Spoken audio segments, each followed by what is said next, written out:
Locked in to the So Smokin Gooder Show.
All right, guys, comedy meets barbecue. We got two really good dudes on tonight, but you know what we got to do first here. Let's get some people in here. Let's get that 3-minute countdown. Here we go.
Hey everybody, Phil Breeden, owner and founder of LC Barbecue, and you're watching the So Smokin Gooder Show.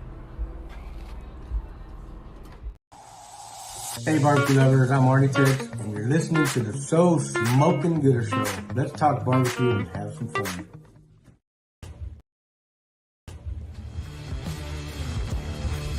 Well, hello there. How you doing? I'm Aaron Leslie with Texas Oil Dust, and today you're watching the So Smokin Gooder Show. All right. Fun fact, guys. Phil, Arnie, and Aaron Well, Phil and Aaron are Recteq Academy instructors, and Arnie cooks on a Recteq. That's right. Good evening, Gooder Gang. How is everybody doing? You know what time it is. It's a little after 8 o'clock. Not on a Wednesday. It's on a Thursday, a special edition of the So Smokin Gooder Show. Truth be told, my son's rainouts have they pushed it back, and they had to play a game yesterday. So that's why I could not do a show last night, but I am so happy to be here tonight. It is Thursday, April the 13th. Can you believe that already? 2023, and you are watching and listening to the So Smokin Gooder Show. I'm your host, Robert Rocha, and I'm coming to you from the Bullhorn headquarters in Cypress, Texas. Damn glad you found us. However you found us. Some of you are watching on Facebook. A lot of you guys are tuning in from YouTube, which I love. Some of you, the more and more of you, are now checking out the Twitch platform, which is very cool. But however you're finding us, I appreciate it. And some of you guys are listening on podcasts, not right now, but tomorrow maybe. And however you're doing it, I appreciate you guys, my Gooder Gang, as I affectionately call you guys. Do me a favor. All I ask is that you hopefully share this. And if you're on Facebook, like it. If you're on YouTube, hit subscribe. And if you are on Twitch, follow. Let's get the word out, doing what we're doing out here, which is talking barbecue with some amazing people from all across the country. Shout out last week's co-host, Amy Young, from the Spice Queen and Made for KC Barbecue Championship. And we had Bree and Brad Coulter from Smokin' Magic. They were awesome, talking about, you know, winning a contest and then getting your barbecue team into the Kansas City new wing of the airport. How amazing was that? That was pretty cool talking to those guys. All right. But that was last week. This week, we've got the Recteq expert and barbecue dad and good friend of mine, Jody Flanagan. And we also have Dave Williamson, a nationally touring comedian and a barbecue lover of all things barbecue. He even created his own podcast, which we'll get to meet Dave here in a little bit. It's called the Meet Dave Podcast. You can find that on all of your podcast formats. So we've got a great show for you tonight. Normally, this is when I shout out my Gooder Gang, my people that are watching the show. But I'm going to bring on my first guest, my co-host of the evening.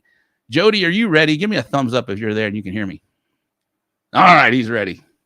There he is, my good friend, the Recteq expert. I knew he was going to bring the energy, and that's why I'm trying to bring energy along with it. But my good friend Jody Flanagan from Recteq, and fresh off the Masters tournament over there. Were you caddying? Were you doing anything over there? What were you doing over there, bud? Man, we were doing it all. You know, if you live in this area during Masters, you do one of two things: you either leave town and go on vacation, or you stay and you make that money, baby. And you were cooking. I saw it. You were cooking for what were you? Were you cooking for VIPs? What were you doing over there? Yeah, so Recteq had a hospitality house right outside the Augusta National, off of Azalea Drive, literally steps from, all of the golf semi trucks, the Titleist, the PXGs, the Callaways, all of the golf trucks. The hospitality house was literally right there. So I assisted Chef John and Stevie and Trey, cooking up. We hooked up with Omaha Steaks, really good company. They were there, dishing out the meat, and we were cooking it up all week. And that was like during the day. And then, at night I had 4 houses essentially that we had to, get dinner for. Yeah. 2 drop-offs and then 2, live action station chef houses. So damn, you were busy. You were busy. Like I said, you either go out of town or you stay and you work as much money as possible. You get it. Well, I was saying, like, normally is the time that I introduce my Gooder Gang because I want to give them some shout outs, and I do this, but I thought it would be fun for Jody to say hello to some of these people because everybody knows you, man. They follow you guys. They see all the shows that you guys do. But let's see. First in, Carlos Calzada from Smokin' Lowe's Barbecue. We had Daddy Dutch in. What's up, Daddy? Kent. He's from Iowa. We had Louis Gonzalez. This is a new barbecue team, which we're going to follow. DD Barbecue. We got Rockin' A Grill and Supplies. We got Trey's Barbecue. We got Big Family Barbecue. All these people checking in from YouTube. What's up, Adam? How are you? Johnny Maggs from Northeast. He's in Boston. Aaron Leslie, there he is right there. There he is. Check his old dust. Taz checking in from Twitch. This guy's been watching 3 or 4 straight shows. I appreciate you. Michael Sistruck. We've got Kevin Hernandez, the CBA world champion right there. Kevin Hernandez. Josh Criddle, Jared McCrory, Serge. He said, I binged listened to every episode. I was like, wow, man. I appreciate you. Drop Time Smoke. What's up? There's Tom and Belle Clark checking in from Waco. They already, yeah, he's a good dude. Bo Daniel. We've got Dean Henry. We've got Brent. There you know Brent Brodus. Hey, what's up? You know Brent. Gosh, Slapulator Barbecue. What's up, Brent? Slapulator. He's a Recteq Academy alum. You gotta watch out for him. He's an up and comer. Yes, he is. Randall Johnson. This guy is already coming. That's weird. Okay, but he's I know. This guy's. I think he's won 3 grand champions in a row. Congratulations, Randall. Dee Dee Johnson Malachowski. What's up, Dee Dee? She's checking in. Yes, she noticed. Fresh cut. Yes, absolutely. Tim Crawford, Recteq man right there. What's up, Tim? Thanks for sharing the show, man. Producer Ty checking in. Y'all know Ty. Let's check in. Say hi, Ty. There's my producer back there in the background. What's that? There he is. It all together. He's keeping the ship straight. Julie Stout, Jeff and Julie are watching. All right. We got Maddie Flan, Robert Leal, Hitman. What is up? Jaime Balderas, Aaron Leslie back at it. Joyce Regino. This is a great cook right here. I think she competed. She's probably done 4 contests under her own team name. Her and her husband compete together. She's done 4 on her own. She's GC'd 2 of them. So holy smokes. Wow, maybe more. I don't know, Joyce. You check me if I'm wrong. Roel Villanueva. All right. Who else we got back here? That's about it. Roddy's checking it. Keep it clean. Another Recteq Academy instructor. And Renee with the hashtag Split Chicken Cartel. Okay. Normally he's BP AP Blow and Smoke AP rub, but it's new. All right. So there's Jody. Jody checked in with the Gooder Gang right there.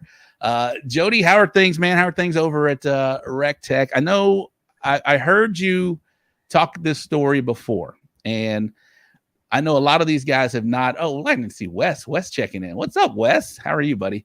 Wes? Yeah, Wes Garrett and Larry Vaughn. How are you, Larry? All right, that's my Gooder Gang. I always got to check in. Jackie Milligan. Oh, these are just new people popping up. Okay, that's why I missed them. Anyway. I love the story. I know a lot of people haven't heard this story, but we all know what Recteq is now. But you were there at the very beginning of Recteq, right? I know you were one of the first 5 people in the whole company. Talk about those days and talk about the story and how they landed you, which I think was probably the best thing they could have done for Recteq, was land you early on, because you have brought a lot of attention, a lot of eyes.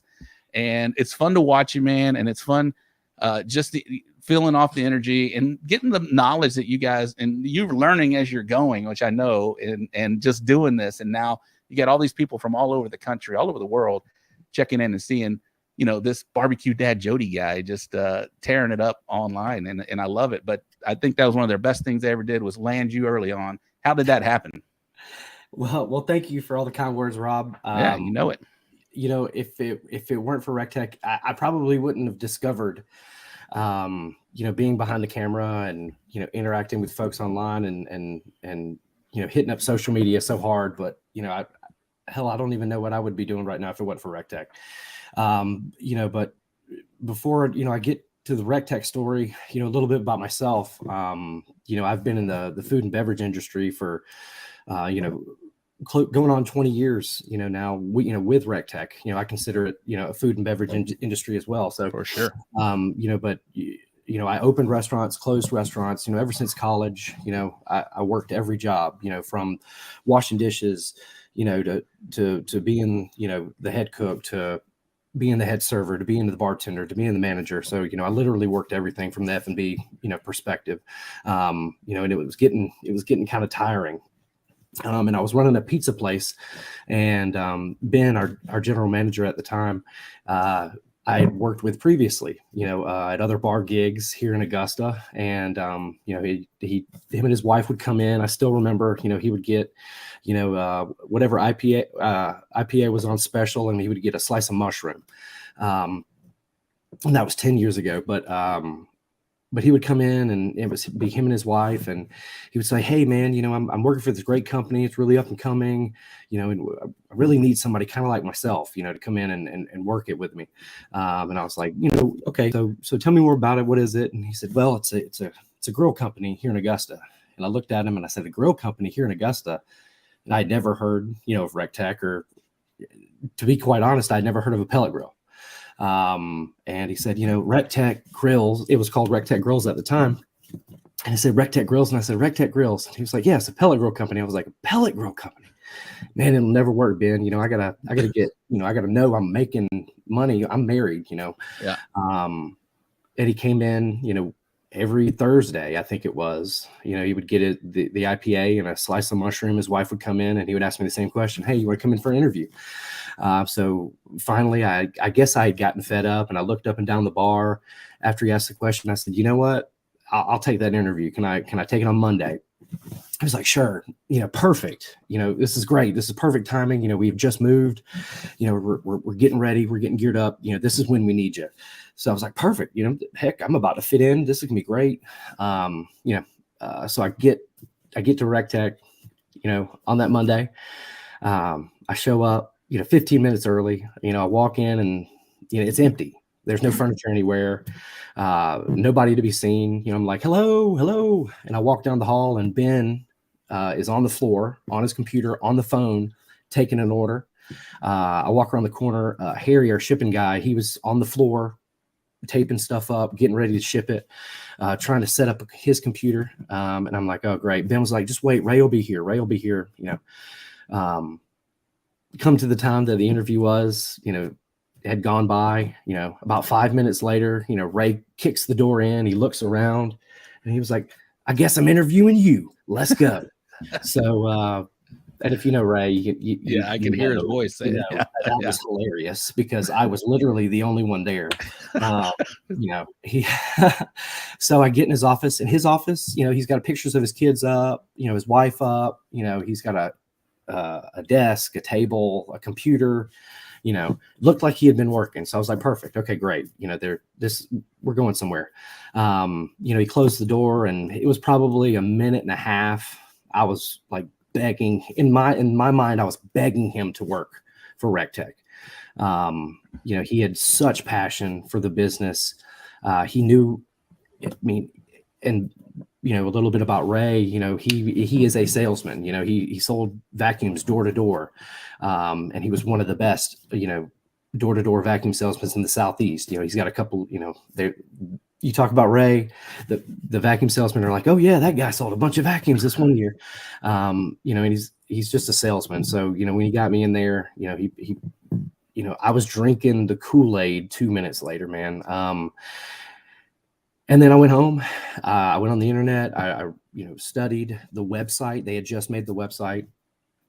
And then my first day was July 4th. So the phone was ringing off the hooks. So I walk in, and they're like, "Just, you read the website, right?" And I was like, "Yeah, just answer questions. See if you can sell some grill." So, it was trial by fire. And again, when I started, I was technically the 5th employee hired. Yeah. And we did it all, from sales to tech to shipping, to ordering toilet paper, to cleaning the bathrooms, to shipping grills, to everything. We did it, everybody did it. And it was super cool. And you knew you were part of something, just walking out of that office, I just knew it, Ray, you felt it with right. Ray. You know what I'm saying? You just knew that it was going to be good. And then I knew it. I'll read that one really, in a minute. really good, because the product just works. Mm-hmm. I don't have to lie. I don't have to, put up, a face. Like, I've working at a good restaurant, and the food's halfway decent, but you still have to put up a front. "Oh yeah, this is the best hamburger you've ever had." Right. I didn't have to put up a front, and that was really one of the things early on that everybody was just like, "It just works, man." They found the magic, the magic sauce, and they put it in that grill, man. And then back then we only were going to sell one grill. You know, we had the RT680. It was a red and black grill. We were only going to sell that one. That was it. The OG. Yeah. And then, you know, customers, you know, started asking for smaller sizes and the Wi-Fi, and, you know, so it was just a blessing to see it grow, you know, that the 6 to 7 years, you know, it was really, you know, we were really rocking and rolling early on. Y'all, it's a massive growth from there. And then I guess we were the fastest growing pellet grill company, you know, in America, you know, at the time. And it was, you could look at the numbers and we were like, wow. You know, back in the day, you know, Ben, we would write grill sales, you know, on this little calendar. You know, and we knew how many grills we sold every day. You know, we knew and we were in the same room, so we could hear other people's phone calls. We were like, okay, so, you know, oh, such and such is asking about brisket. All right, so let's kind of get up on brisket a little bit. Somebody else is probably going to ask about it. You know, and then all of a sudden, you know, Ray comes in one day and he said, all right, we're going to go live. Facebook is letting you go live. And we were like, what is that? You know, we didn't even know, you know, Facebook would allow you to upload videos, right? But you couldn't go live at the time. And he was like, all right, let's do it. This is going to be a big thing. Every Friday we're going to go live and we're going to cook something on the Recteq and we're going to sell grills. And I was like, cool, man. You know, I'll record you. Let's do this thing. We can do it on the phone, you know, all that. And, you know, the first couple Fridays, you know, Ray did an amazing job. And then he was like, man, here, Jody, you kind of handle that. You can cook, you can do all of that good stuff. And, you know, that's when we started doing the Fun Day Fridays. And, yeah, that has been a staple now. Fun Day Fridays. Yeah. We haven't missed a Friday, you know, in 8 years. But we do it every Friday live on the Recteq Facebook page. You know, we go live at 2 p.m. Eastern Standard. We do a live cooking demo with Chef Greg and Chef John, our two resident chefs. Both amazing cooks, amazing barbecue cooks, you know, amazing people as well. You learn something, we have some fun, you know, you kind of get an idea of what, you know, the Recteq lifestyle is all about, because it's not, you know, we're not just a grill, you know, we're not just a grill company. We're not just a lifestyle brand. I say it all the time. It really is a lifestyle, you know, you live it, you know, it's not something very specific, you know, got, you know, but apparel. They got, you know, grill accessories. This is a Recteq, but I've got my brisket shirt on. There you go, brisket done. I like that. Well, I do want to get Dave in here in just a minute. Oh, you got koozies. I told Dave we'll get him on, but I'm excited to get Dave on right here. You got a rub over there. Somebody mentioned, there's Tyler right here. He mentioned customer service 100, and then I saw Wes's, and I started. Where is it at? Wes Garrett, Recteq. That's now with a Q, West. Let's go. Let's get with the program. Has the best warranty in the business. Brother called for a bad caster and they fixed his power steering on his truck. I mean, this is you guys are getting y'all, and it's amazing, man. As y'all are known for your customer service, you're known for just, you know, y'all connect with your customers like no other company out there that I know of, you know, especially in the pellet market. Y'all really nailed it during COVID, and we'll go over all that. But let's get Dave in here. Jody, why did you guys get away from YouTube? Oh, Trumpet Master, what's up? Y'all used to be on YouTube all the time. You know, they're so on OnlyFans now. You gotta. My OnlyFans is coming soon, so y'all watch out for that. But no, we've been trying a lot of different stuff. You know, you guys can see that on social media. We've really been trying to figure out, you know, how to best suit our customers' needs. Yep. And we really felt like Facebook was the best way to connect. You know, we are working, you know, on getting our YouTube back up to what it should be. Oh my God, get out of here, Ty Cheryl. We are working on that YouTube. Me personally too, as well, on my YouTube channel. You know, I'm starting to work on it more, and you know, we realized how important it is, for sure. But you know, we've really been hitting the other social media hard, you know, and with the way Instagram and Facebook are kind of acting, you know, it's a good time to definitely dive into that YouTube and that TikTok. And I mean, even Snapchat is getting crazy out there, y'all.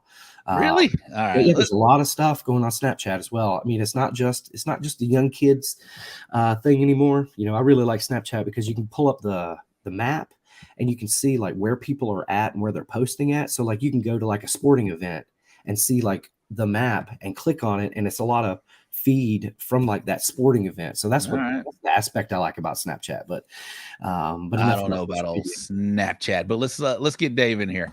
You ready to put your co-host hat on, my man?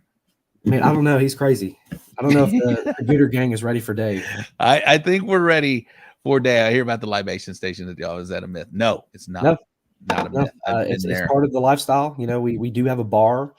It is called a bar at work, you know, at 5 p.m., you know, you can come down. If you're still working, you can grab yourself a couple drinks. You can go back up to your office and continue to work. Or if you're off, you can hang out. You know, they allow us to hang out a little while after work. Has Dave been to the bar? Has Dave been to the bar? Oh, yeah. Dave is actually the only comedian to ever perform. What? I got to hear about this. Let's get him on real quick. All right, guys, we're going to introduce you to the man, the myth, the legend, Dave Williamson, DW Comedy. If you're finding him on social, or Dave W. Cheers. You know, I got my Recteq. I got mine too, Jody. I got mine too. I don't have any Meet Dave rubs, but I didn't even look at this guy. I didn't even know we had Meet Dave rubs. This is cool, man. I'm gonna have to mail you some. And man, you know Jody's a good friend when he's got that up and he's already getting product placement before I'm even brought onto the stream, dude. That's my man right there. And yes, I have performed comedy at Recteq. Let me tell you, that was supposed to be, it was a whole tour I was doing.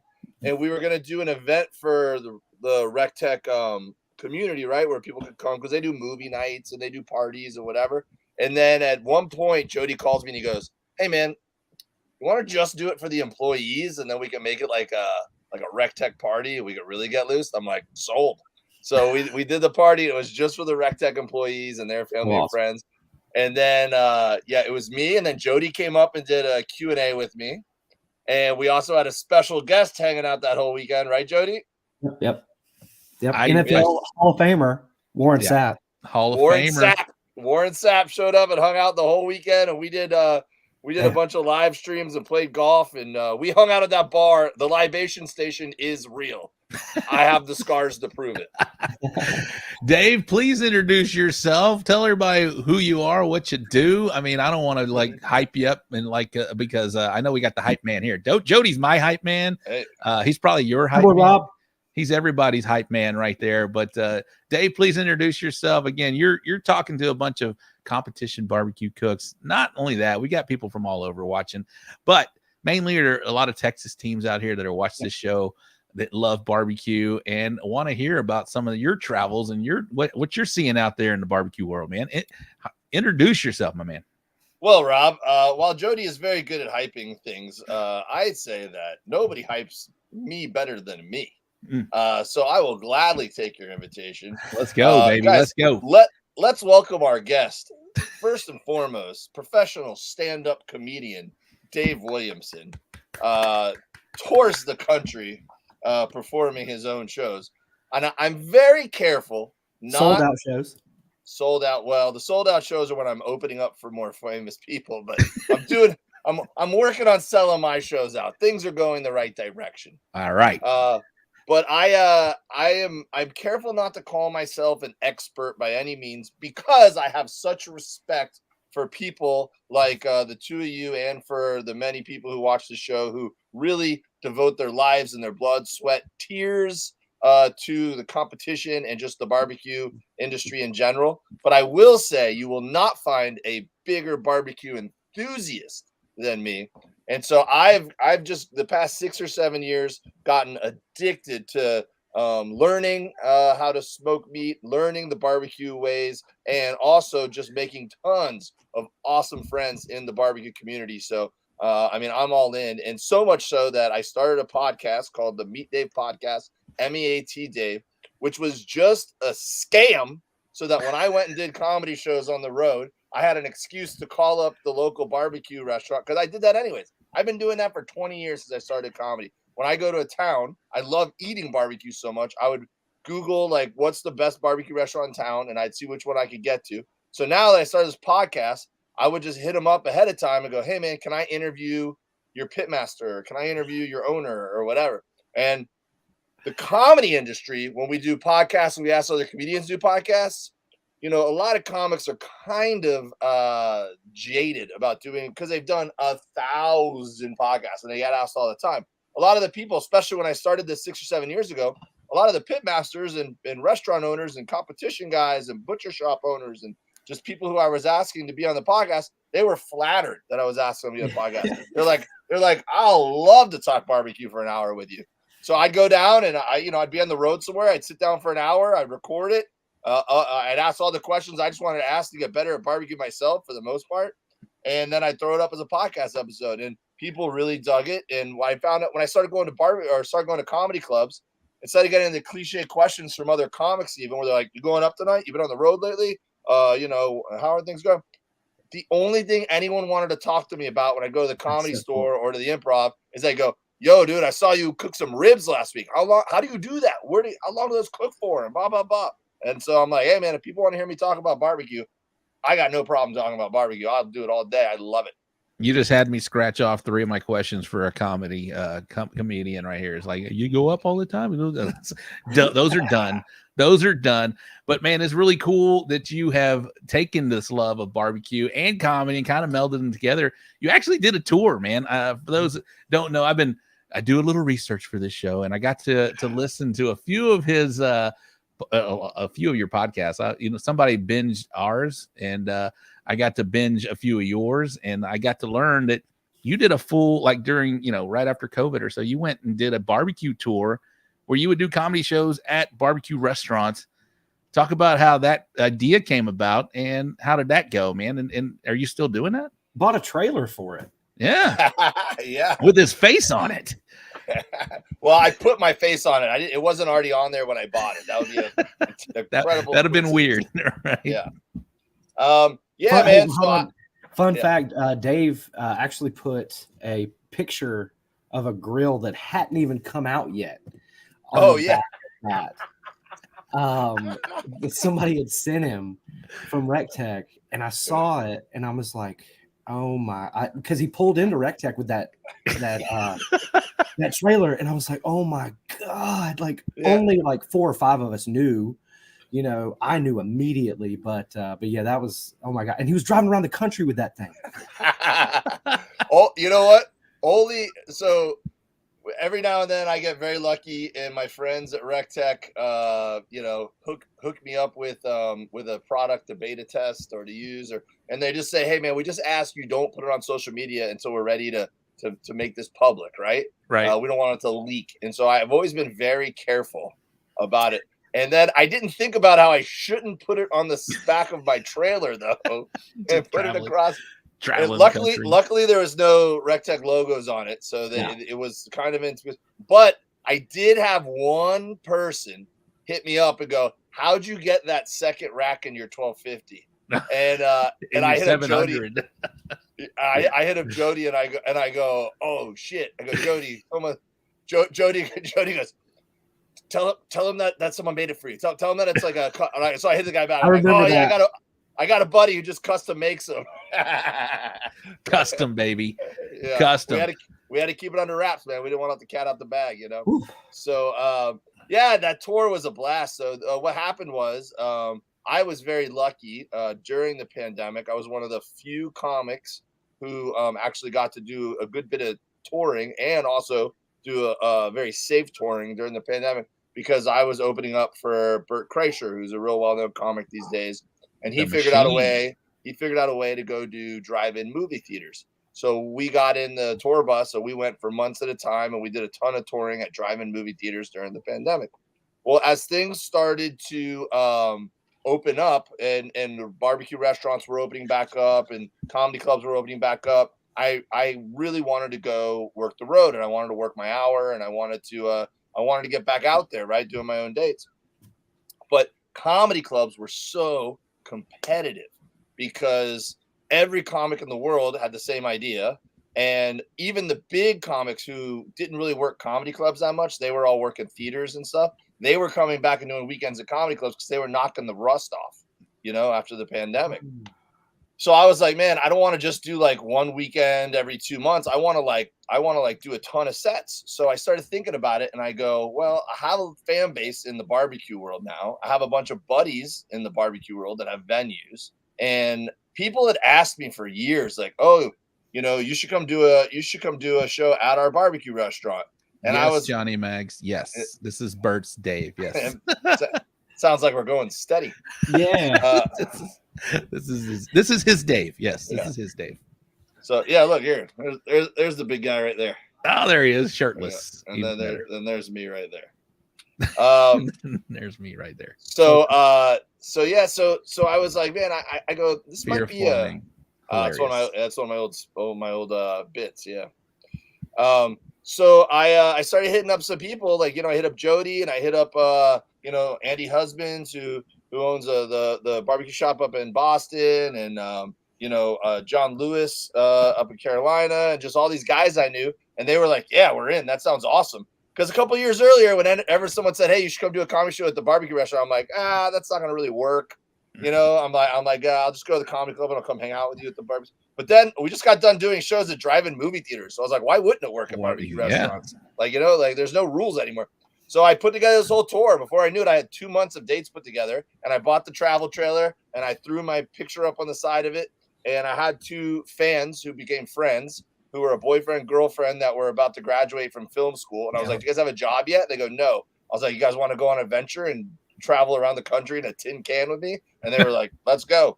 So the 3 of us drove across country. We did 2 months worth of shows at Heim Barbecue, Olszewski's. Man, I can't even rattle them all off. Especially Gas House up in Ohio. I mean, anyone who geographically made sense, we did it. And then one of the highlights was rolling into Recteq and pulling in there. And Warren Sapp, I started being buddies with him through barbecue.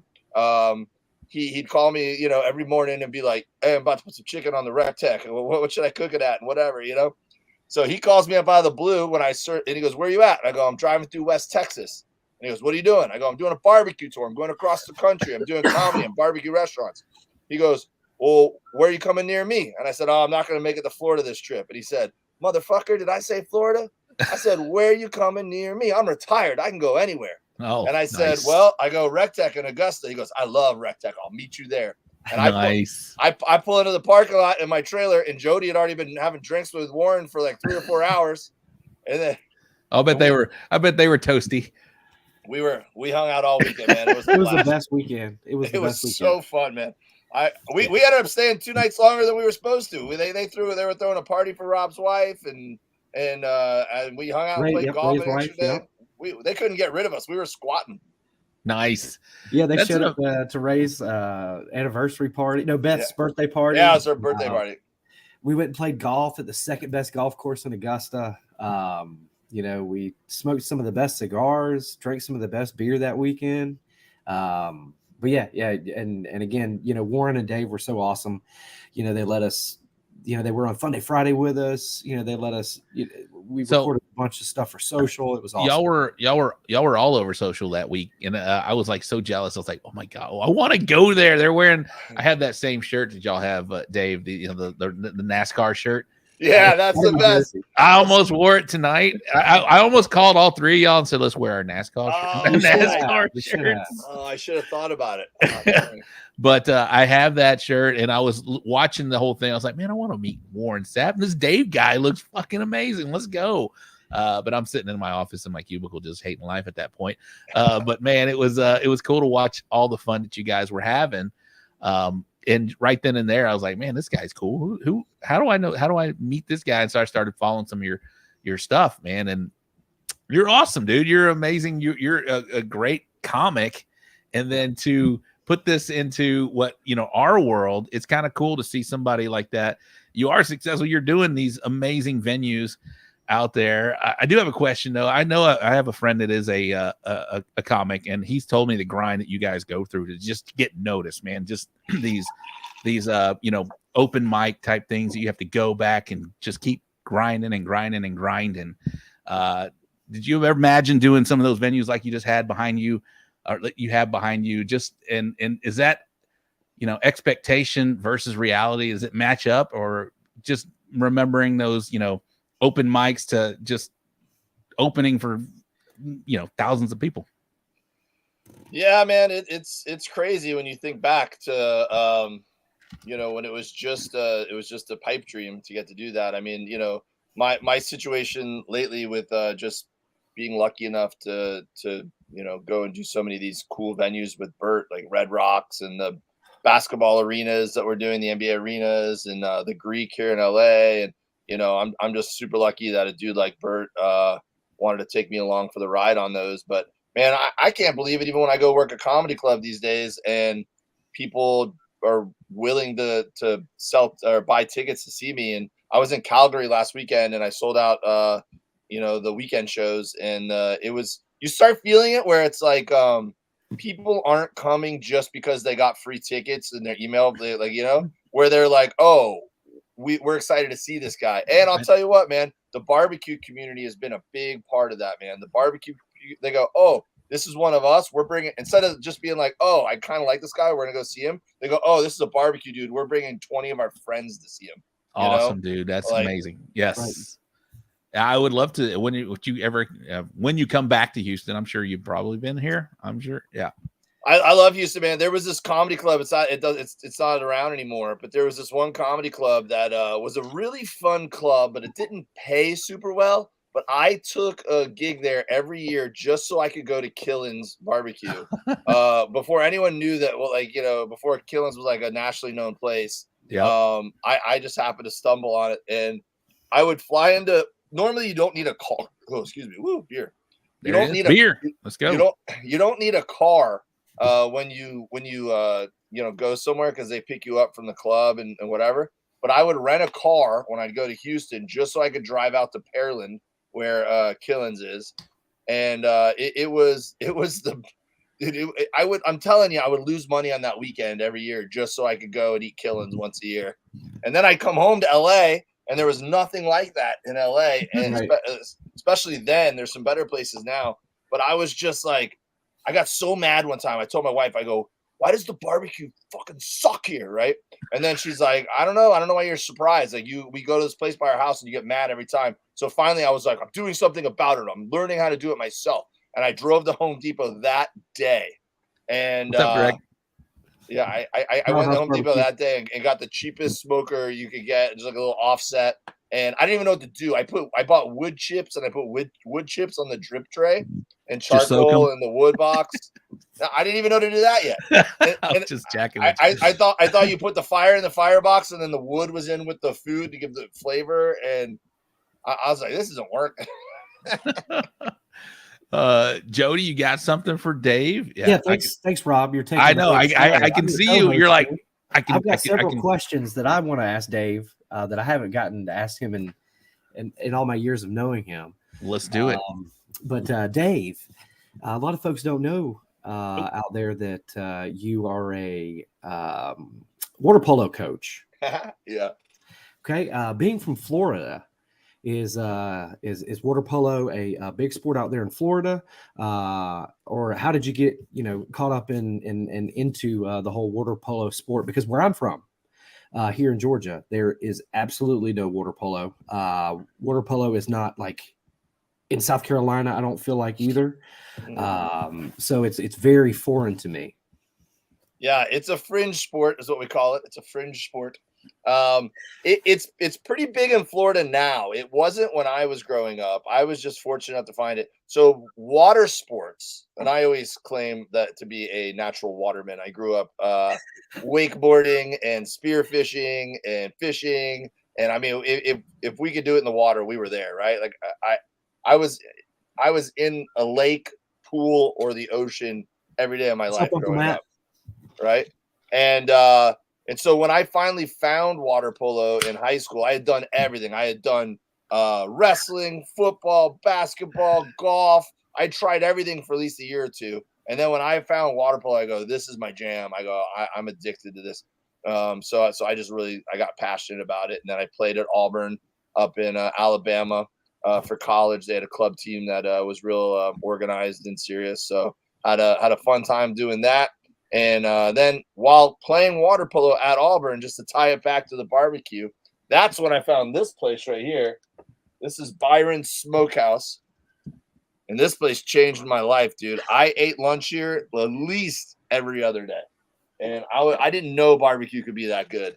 And that was the I ate so much barbecue from Byron's when I was in college. They catered my graduation party for free. They were wow. we feel like we owe you. Like, you know. Awesome. So you guys have goalies? Is there goalies in water polo? This guy says he don't think he can swim, but he'd be a good goalie. This guy right here. You see that guy? Oh, Bill, man. I don't think he can swim either. Bill Purvis, one of the hottest men. I hate saying that. Hottest men in barbecue. He's got a couple of those barbecue shows. I know. He's got some oak trees for arms there, dude. That'd be hard to get a ball by him. Bill, you have buoyancy, bro. Yes, absolutely. Yeah, there's 6 field players and a goalie in the field of play at one time, and you can't touch the bottom. You have to tread the whole time. If the pool is shallow enough that you can touch, if you get caught, it's a penalty. So you have to tread. So you burn a lot of calories playing water polo for sure. And are there cameras underneath of checking that shit? Dude, so yeah. I don't want to see them. Just saying. I don't want to see any of this stuff. So just like with regular water polo, there's no cameras underwater, right? But in the Olympics, there's obviously underwater camera angles and whatever. And the year 2000 was when they added women's water polo. Men's water polo is the oldest team sport in Olympic history. Yet women's water polo didn't get added until the year 2000 in Australia. Now, what they didn't know is that the women, since they have more surface area of their body is covered in suits, they get nasty and they grab suits and pull and they use it for advantage. So I don't think the NBC realized how many swimsuit malfunctions there are throughout a game when they were broadcasting these games live. So after the first day of putting, you can Google it. Google totally. Yeah, wait, what Olympics was that? Just all you got to do is put in women's water polo swimsuit malfunctions, and you're going to see some things that look painful. All right. Oh God. Like there's just these. I mean, intentional wedgies are part of the tactics. So Dave looks like a NASCAR driver. I am. That's another one of my hobbies. Is I actually race on the professional circuit. Drive fast. Hey, you're wearing a support your local pitmaster. A real famous pitmaster here in Texas, Robert Sierra, came up with that, and that's really cool. You're sporting Texas barbecue. Maybe you knew it, maybe you didn't. I don't know. Yeah, Robert Sierra's got to be a millionaire from these hats by now, huh? Yeah, he is. He was on ketchup bottles too, or barbecue sauce. Back for in the day. A little while. Well, let me tell you something. I would say Robert Sierra with wearing this hat. Checking in from Australia right there. I just joined the women's water polo based on this comment alone. He identifies as a woman, I think. Hey, whatever makes you happy, man. He's drinking Bud Light. He's drinking Bud Light. All right, there we go.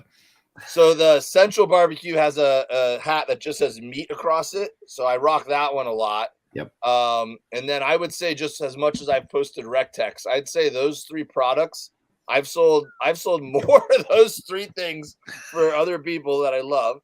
And then the reason why I did the rub is because so many people hit me up and said, "Hey man, that brisket looks great. What did you use for rub?" And I said, "Salt and pepper." And then they go, "Hey, those ribs look good. What did you use for a rub?" And I go, "Salt and pepper." And then people still were like, "Where can I buy that?" I'm like, "Your grocery store. You just mix it together." And so finally, I just was like, I should just make my own rub, because so many people message me and ask. And even when I tell them how to make it, they just want a link to buy it. So I'll make it easy on people. I'll just put a link out there, and then people can buy it. That's awesome, that was so smart. That was so smart, especially and you did it, about that like right after pandemic time, right? Yeah. That was the perfect timing, and then getting what were the kids that came with you? What were their names again? Oh, Autumn and Garen. Yeah. Autumn and Garen. Shout out to them. Having them, that was such a smart business idea. I've always kind of, really thought about that after the fact, and I was like, man, that was a really good idea for Dave. Because again, you captured everything. you know, like from start to finish, right? You know, yeah, I got four hard drives with like 10 terabytes of footage from that trip. I still haven't done much with it. I got to figure out what to do with it. Oh my God. Yeah, that was so smart. So Dave, you know, you're out there on the road, you know, away from your family, you know, I guess cooking does a really good job of kind of bringing you back down, you know, and kind of grounding you and giving you, you know, some, and comforting you, you know. What's your favorite thing to cook out there? You're out there on the road and, you know, you're looking, you know, it's not necessarily a fun night, but you're looking to kind of soothe your soul, you know? Well, so I'll say that there's been different iterations of that scenario. So it kind of depends on that. When I first got experience cooking on the road, it was before I was even into barbecue, but I was still a dude and a dad, and I was into grilling, right? And so when this was about 2012, I moved from Florida to LA, and we got a 25-foot travel trailer, and I was supposed to take my family on the road for 3 months, and then we end up in LA. Well, just from the way things went and us having fun, and I sold it to Nickelodeon as a web series, and then I started getting more work. We ended up doing it for a year and a half. Me and my wife and my 2 young kids just toured in a 25-foot travel trailer for a year and a half. And so one of my favorite things about that trip, because obviously we're doing home cooked meals in the trailer every night, right, was getting whatever was from that region. So if we were in Wisconsin, I was getting some nice fresh brats. If we were in Vancouver, I was getting some nice fresh salmon out of the ocean there, right? Like I was just sourcing stuff from whatever region we were in, and it was just so fun cooking, right, for that spot. Now you fast forward to the past few years where when I'm on the tour bus with Bert, we bring our Recteq 340 with us, the Trailblazer, old-fashioned Trailblazer, and that was a game changer. That's when I first met you, Jody, as you were dropping that off at the Tabernacle in Atlanta, right, coming to the show that night. And it was serendipitous. It was meant to be, because I think if you just shoved that in the if I wasn't on that particular weekend or on that tour, I think it would have just gotten pulled out and used to cook some burgers every now and again, right? Right. Since I was just getting super addicted to cooking a bunch back then, I go, I'm cooking with this every day. And then I started learning about I never had a pellet grill before, so I was starting to learn how to do it.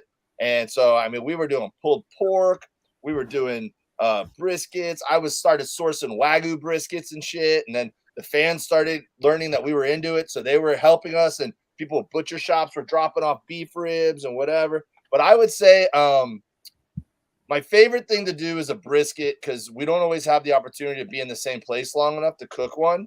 And brisket usually provides enough food that I can feed our crew. It's like a nice treat after the show. And then I could walk around and I feed the fans at the meet and greet and the people who are working the venue. I give them a little taste. And it just, people are so grateful. They're like, man, dude, thanks for doing they that, love you you. know? Yeah, hell yeah. And then the funny thing is, the guys on the bus, the favorite thing for them that I cook is smoked salmon, actually, because I think it's just like it's a little healthier, you know, than the most stuff I cook, and I think it makes them feel like, you know, it's kind of it's a higher end treat, if that makes sense. Yeah. It's a good change from barbecue, you know. Yep, for sure. Ty Cobb, producer Ty, he's like somebody. Daniel Berkowitz of the Spit Take wrote that Williamson approaches every event, obstacle, and conversation with a palpable sense of awe, a childlike naivety that is utterly charming and wholly entertaining or endearing. Excuse me. I like these deep dives being done on me right now, dude. He's producer Ty is on it, man. I actually, this is like week 4 or 5 of having a producer, and it's great, man. He's highlighting all these comments. Do y'all got a moment? Just can y'all take a break for like a couple minutes, and then we'll come back for a minute? Yeah. You good, Dave? Yeah, I'm gonna get a new beer. Go get some beer. Jody, you do the same thing. I'm going to do a little sponsor spot. I'm going to talk about Recteq here in just a second, and then I'll bring you both back on. So y'all go use the restroom, get a beer, come right back, and we'll do more with Dave Williamson comedy and Jody Flanagan, the BBQ Dad. I hope you guys are enjoying this. It's fun to bring on a new perspective. You know, we talk about competition barbecue, and guess what, guys? I'm going to ask them about Competition Barbecue here in just a minute. We're going to talk about the Royal. Jody's been to Memphis in May. We're going to learn what Dave knows about Competition Barbecue. So there's still a little bit more show left in the show, but hey, I want to talk about our great sponsors that support the So Smokin Gooder Show. We've got Jody Flanagan on, the Recteq expert. And you guys know how I feel about Recteq. I'm wearing a Recteq shirt tonight. I love Recteq. I love everything about them. They are not just a smoker company. They are a lifestyle. They got shirts. They've got accessories. They've got, of course, the smokers, the quality smokers. They've got coolers. They've got cups. They've got it all. I love Recteq, guys. And you know how I feel about Cosmos Q products. It's been putting me in the winner circle for a while now. I love me some Cosmo. Darian Cosmo's doing a great job over there with his injections and brines and sauces. He's got it all. You can find them at Buc-ee's. You can find them all your barbecue specialty shops. You can find them at the barbecue store in Hempstead, along with Texas Oil Dust and LC barbecue products and Texas pepper jelly. Everything you need for barbecue, you can find at the barbecue store in Hempstead. Shout out to Julie Stanley. It's her birthday today. She is with We Brand It Promotions. They can also get you hooked up with all of your barbecue apparel. They can do all of that. Not only that, I think they might do signs. I don't know 100%, but they can get you hooked up. Speaking of Texas Oil Dust, Aaron Leslie is a barbecue Recteq Academy instructor. He's also got some amazing rubs and brines, and he's got that Brandon oil sauce. Check out Texas Oil Dust at all of your barbecue specialty stores, like the barbecue store. I'm just going to put everybody back to the barbecue store. Of course, we got the Briscoe Ranch Cook-Off at the Crossroads in Uvalde, Texas. You guys know how special that event is to me. Wade Carpenter crew do an amazing job out there. It's going to be December 8th and 9th, 2023. That's not the only contest that we have that supports our show. We've got the Danny Dietz Memorial Classic. Registration opens here this week. Well, where are we at? Thursday? Next week, the 19th in April. You can register. You can start registering for the Danny Dietz Memorial Classic. It's going to be a KCBS event. It's going to be at the Jellystone Park in Waller County. Make sure you have plans to attend that event. That's Jen Lee's in the comments. I saw her earlier. Hello, Jen. We got Clark Compression and Components. This is a natural gas compression company. So in your oil and gas, anything you need pertaining to natural gas compression, you can contact Clark Compression and Components. Miss Belle Clark will be our co-host next week, and I'll announce that at the end of the show. We have Summer Moreno Insurance, Texas Farm Bureau Insurance. She can insure all of your barbecue products, your trailers, your smokers, and yourself. Get with Summer Moreno with Texas Farm Bureau Insurance and get hooked up today. Eureka Heights Brew Company. I am drinking some something lights, some delicious something lights from Eureka Heights Brew Company. They do have a new Pilsner that came out just this week, which I'm excited to try. Of course, you can find some Texas pepper jelly at the barbecue store. They got the Craig sauce. They've got the all the rubs. You can find them in HEB, I believe, as well. Texas Original Charcoal. I've already mentioned Joey Machado. I will be hanging out with him, not this week, but at Memphis in May. And I'll talk to Jody about Memphis in May, what he knows about that contest and what Dave knows about the competition barbecue scene. This week in Waco, we'll be with LC Barbecue. Y'all saw Phil at the opening of the show. It is Carmen Breeden's birthday. She's having a birthday, and we're going to be celebrating that at Waco. They've got a double this weekend in Waco. But you guys know all about the LC barbecue products. Phil Breeden is just killing it on the barbecue scene, and he only uses his products, guys. So you know it's good.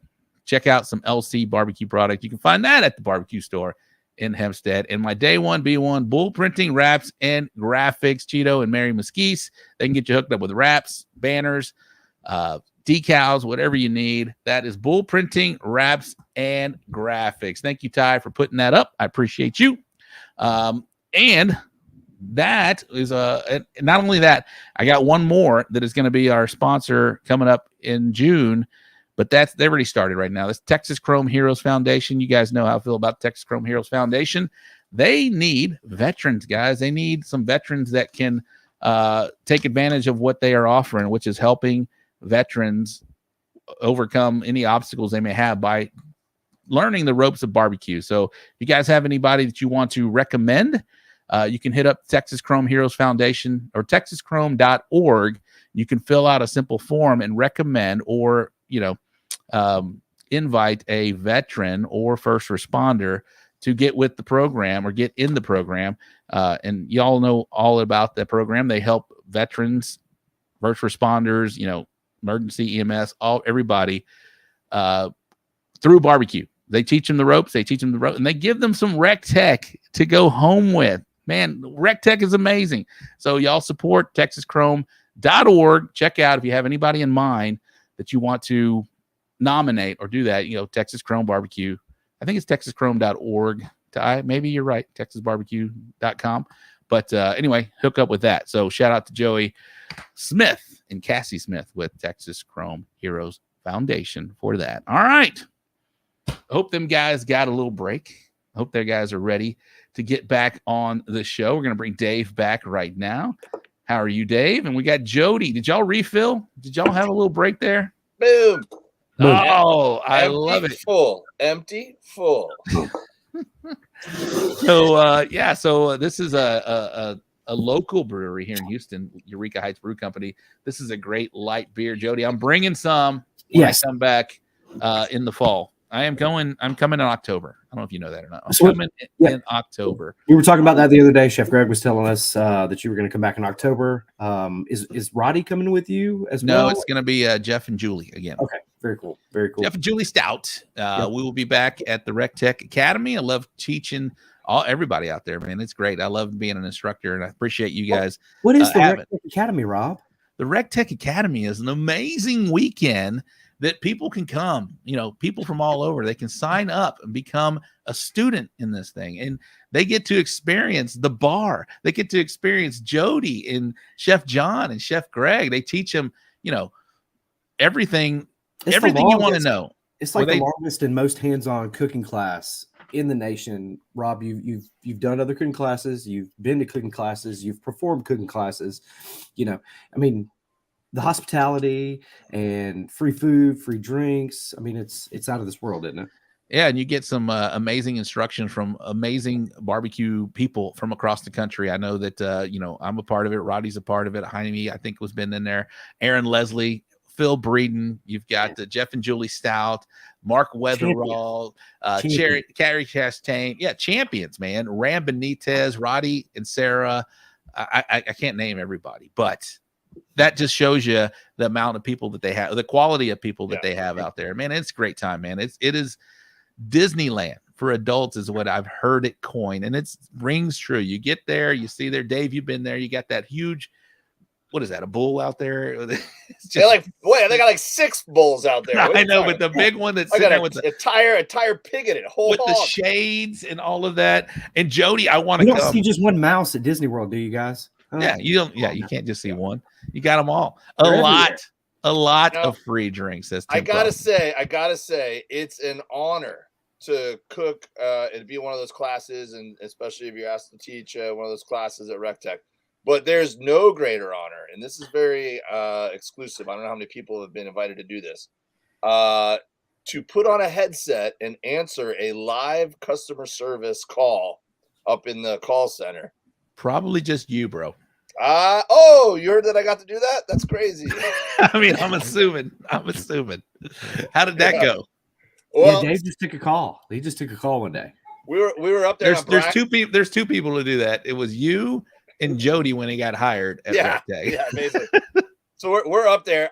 The funniest thing is that it's exactly what you think it is, right? Like any other call center, it's like probably a very diverse group of people. The Recteq call center is so funny. It's the whole floor is dudes with mullets, and they're just like, "I'm gonna help you," And I go, "Hey, can I take a call?" Because I've called in a few times. I have quite a few Recteqs. I know my way around.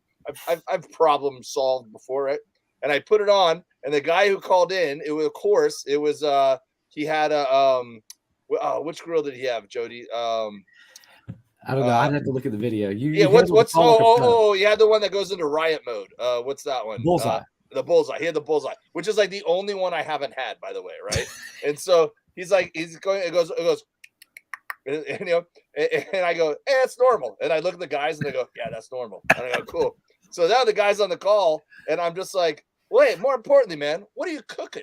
And he goes, oh, I'm going to do some pork ribs. I go, what's your plan? And I took the conversation away from the grill and I just talked to him about cooking ribs for like 20 minutes. And he's like, yeah, it seems to be working fine. I go, cool, man. Glad I could help. I'm like, you know. So that sounds fun. I want to do that, Jody. Let's go. I want to do that. I mean, and it's very easy. Shout out to the call center. They do a great job. They're awesome. I've They called are just good. out of the blue before. I've just called. Sometimes I'll text Jody and be like, Jody, you busy? I have a problem. And Jody's like, call the call center, man. I go, all right, that's a good idea. So I just call the call. Hey, man, it's Dave. And they're like, hey. I performed for you Love guys. it. I performed for you. They probably do remember you, I'm sure. The call center, they're a bunch of rock stars. They love their job. The call center at Recteq, it's just a different entity. You know, everybody, they drink the Kool-Aid, they live the lifestyle, they use the grill all the time. If you're part of the call center, if you make it 30 to 60 days, they give you a grill. They want you to use it. They want when they pick up the phone, you to be super knowledgeable. So the call center is awesome. They do a really, really good job. But again, that room is just totally different. Everybody gets to decorate their cubicle however they want to. However they want to. That's their room. They get to make T-shirts. They have a ping pong table in there. They get to watch movies and sports events, and they do a really, really good job. But that's the hardest job in the whole building. Is talking somebody off of the ledge when they think something's going wrong. When they've made a mistake. It's shout out to those folks. It's a tough job. I did it for a long time. Let me tell you, man, I'm not blowing smoke here, but one time I called and I didn't. Somebody cut him off. Wasn't me. He looks great. He looks great. He's gonna catch on. He's gonna catch on. Traeger must be in the line, and they cut him off. He was gonna talk. He's gonna talk great about Recteq. It happens every time. No. It happens every time. We'll get Dave W. Comedy back in there. I think. Shout out to Jackie, Snapchat chicken. I learned how to do Snapchat chicken when Jackie came in. I'm gonna remove him until I see him moving again, Jody. Right. He knows the deal. I mean, yeah. He'll come back. He'll come back. This has been great visiting with him, getting to know him, and introducing him to our people, the Gooder Gang out here. Jody, what do you know about the Gooder Gang, man? Man, a bunch of solid folks. Again, you got a great following, Rob. To have a show on Wednesday nights, super late for folks to actually watch it. You're on the East Coast, yeah. Well, I mean, I'm just saying, then they'll watch it after the fact too. That's so awesome. I find myself, catching up all the time. I appreciate that. I love these guys. I love guys and gals that watch this thing. Thank you very much. I love the Gooder Gang out there, and we got some shirts coming. By the way, we got some shirts coming, and not for sale. We're just gonna give these away, but you have to find me, and they're not here yet, but they're gonna be not compliments, but my partner with the barbecue store and We Brand It Promotions. We got something brewing for you. I still don't see him up here, but that's fine. You were talking about Memphis in May. You're going with Joey? Yeah. So I wanted to talk about what Dave knew about competition barbecue. I know you know all about competition barbecue. We'll lead up to the Royal, but Recteq has had some presence at Memphis in May. It's coming up next month, obviously. Talk about what you guys have planned, if anything, for that, and maybe your past experiences at Memphis in May. Yeah. So, we're at Recteq, we're probably going to throttle back on doing a lot of the barbecue stuff. Unfortunately, that was my favorite part of it. And focus more on where more consumers are going to be. They want to focus on Texas. So shout out to all those folks in Texas. We may be doing like a little pop-up store or like a little pop-up academy or something out there in Texas. But yeah, no, in 2018, we were proud to be part of the Shed Barbecues, 2018, Memphis in May win. Yeah. We won, Frank's Red Hot first place chicken wings, Kingsford's tour of Kingsford's as well. Yeah, and then the whole thing with the whole hog. So, that was awesome. And a lot of Recteq teams have a lot of great success out there. Eric Hodson and the guys with Boar's Night Out. Boar's Night Out. Yeah. Alan Smith, sorry. Yep. Brain fart. Alan Smith and Eric Hodson, those guys are awesome. Shout out to Boar's Night Out. There's a lot of great teams out there. Mississippi Meat Mafia. I can't think of a lot of teams off the top of my head, but, we've had great success out there as well. Shout out to Kerry Chastain. He actually, competed at the Big Pig Jig in Vienna, Georgia, and got a 5th place call on a whole hog. And that was the first time ever, at that event that a pellet grill had ever, placed in the whole hog. But with Memphis, you got to choose, what protein you're going after. That's not, I like the MBN style, but I like it all. I like being able to throw, turn it all in instead of just going, full bore after one thing, So Dave is trying to get back in. I think maybe his phone died or something, but he's coming back on. Recteq and Academy helped me get my barbecue business off the ground, helped me retire from 29 years of firefight. All right. That's awesome, Kevin. And welcome to the show. For those that are new here, we do this show every Wednesday at 8:00. We talk barbecue with some of the finest people across the country. A lot of Texas guys in here. And like right now, we got Jody and we got Dave on tonight. Jody, I do know what you do know about. You kind of touched on it a little bit, but your Fun Day Fridays and your Wednesday shows. Absolutely.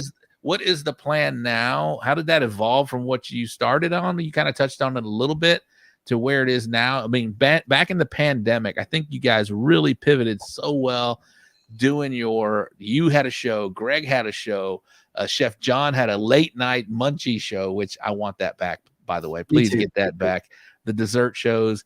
What do you remember about those times during the pandemic and how y'all pivoted, and maybe what was some of the conversations whenever everybody, when the whole world was shutting down? What was the conversations in-house about how y'all were going to handle that? Because I think y'all handled it so well, and I think it brought more people to the Recteq family, the Recteq lifestyle.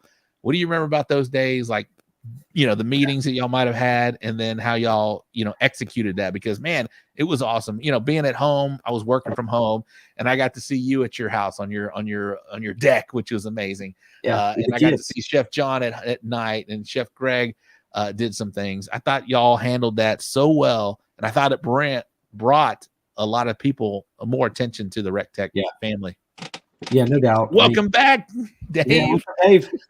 Apparently there's a Wi-Fi shortage in California or something, because I don't know what's going on with mine. It just went out. It's all right. You're good. Jody, talk about that, man. And Dave had a cool pivot during the pandemic. We always did the Fun Day Friday, literally every Friday. And we had toyed, with different show ideas and doing more content. But we're kind of spread kind of thin, before the pandemic. And then when the pandemic started, we were kind of all looking at each other like, what do we do? Is there any way for us to kind of, throttle the needle a little bit? And, because we're not, back in the day, we were able to go to, if we weren't doing anything, let's go answer some phone calls. Let's go help shipping. Let's go over here and let's kind of help out. When the pandemic hit, and everybody had to go home and we couldn't really go to work, we all kind of looked at each other and said, hey, well, you think we can just go live from the house? And a couple of times we wanted to be like, hey, come over to my house and you film with me. But then we were like, oh, wait, we can't. Well, we got to be 6 feet apart, yada, yada, and all of that crap. People will call you out on that shit too. Oh, yeah, for sure. I'm not going to tell you what we actually did and what we actually said and all of that good stuff. But no, we looked at each other and we're like, hey, let's just, go live from the house. And for me, it was the greatest thing ever. I got to be home with my kid, with my wife. She was at home as well. I got to film this cooking show. I got to cook lunch for the family, while doing work, and it humanized us. A lot of folks really didn't know that I had a kid or a wife, or I even owned a house. I had a back porch. They didn't know any of that stuff. And when we started, and I actually did it, out in my front driveway, because my Wi-Fi wouldn't reach to my porch, so I was just doing it out in the driveway. And but it was just, we had to adapt some way, and it was awesome because we could each do a day. We still did, the Fun Day Friday, kind of simulcast. We would it back was and all forth to each other. y'all handled that so well, and it was great. Yeah, you like you said, dehumanized. You got to see, people in their environment, their house, right? You were in front. I remember seeing, your neighbors, waving at you while you're cooking because they were trying to stay away. And in the driveway watching us. It was awesome, man. It was really cool, and I thought y'all handled that so well. We got really lucky, because again, Recteq could have been like, no, y'all are good, just stay at the house and let's just kind of wait it out. And they let us. They didn't. They could have totally been like, no, y'all are good. Just stay at the house, stay safe, stay home, stay safe. But it was awesome. They were like, no, this is what we need. This is what needs to happen. This is what needs to go on. You guys need to keep it going. So people are talking about we miss, we mentioned the late night munchies, the shows. There's Mailbag Monday. We don't see any mail. We're working through a few things, some staffing issues. We're kind of spread kind of thin. Sarah Starr, the dad jokes. I mean, you're still doing dad jokes, bro. Yeah, I do dad jokes all the time. I'll hit you with one right now, everybody. In front of a professional comedian. I'm listening.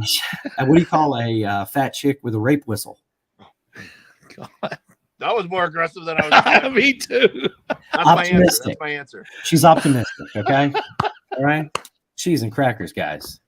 But no, that's good. It was great. Is that a dad joke? I mean, that was totally a dad joke. Okay. I'm a dad. That's a dad joke after a bunch of whiskeys. Yeah, I was gonna let the professional comedian rule on that one, but okay, it's a dad joke. I like it. I might use it. Yeah, the dad jokes, came from the pandemic or whatnot, and a lot of great things came from it, being stuck at the house and all that good stuff. But yeah, we're working on trying to get staffing up to where we're able to do that stuff. John wants to do more shows. I want to do more shows. Greg wants to do more shows.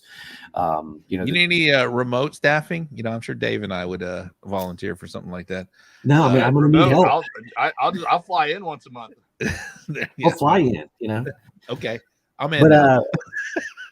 But to segue, to Memphis in May, Dave, we actually met up with Dave in 2019 in Memphis in May, right? Right, Dave? No, it was during my barbecue tour. It was it was the first year back, 2021, I think. Yeah. So and that was a good time. We had hooked up with Meat District, who does preseason patties and a lot of different beef products. And we hooked up with them and got to hang out and serve up food the whole weekend. We didn't compete that weekend, but a lot of the teams did really, really well. And then we hooked up with Dave. Dave had you had a show in Memphis. You did one actually out at a barbecue tent. Yeah. Wait, here, kick me out and bring I got the computer back up. Okay, you want to kick this one out? Yeah, and then bring that one in. And boom, and I'm bringing you in right there. Boom. All right, there we go. We're back. What happened? Did the computer run out?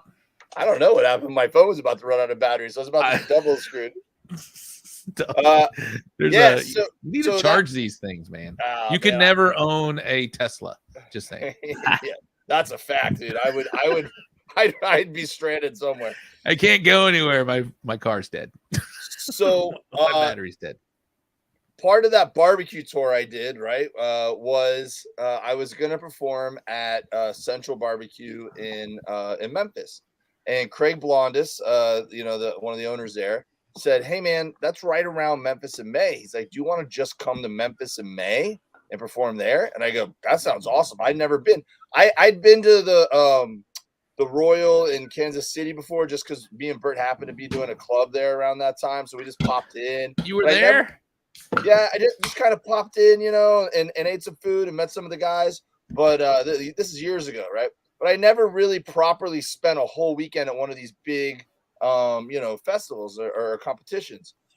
So I go, yeah, I'm in. And then I started telling some of my friends, like, hey, man, I'm going to perform in one of the tents at Memphis in May. And they go, that sounds like a nightmare. They're like, dude, you know what these things are like? It's like a party all around you. They're like, no one's going to pay attention to shit.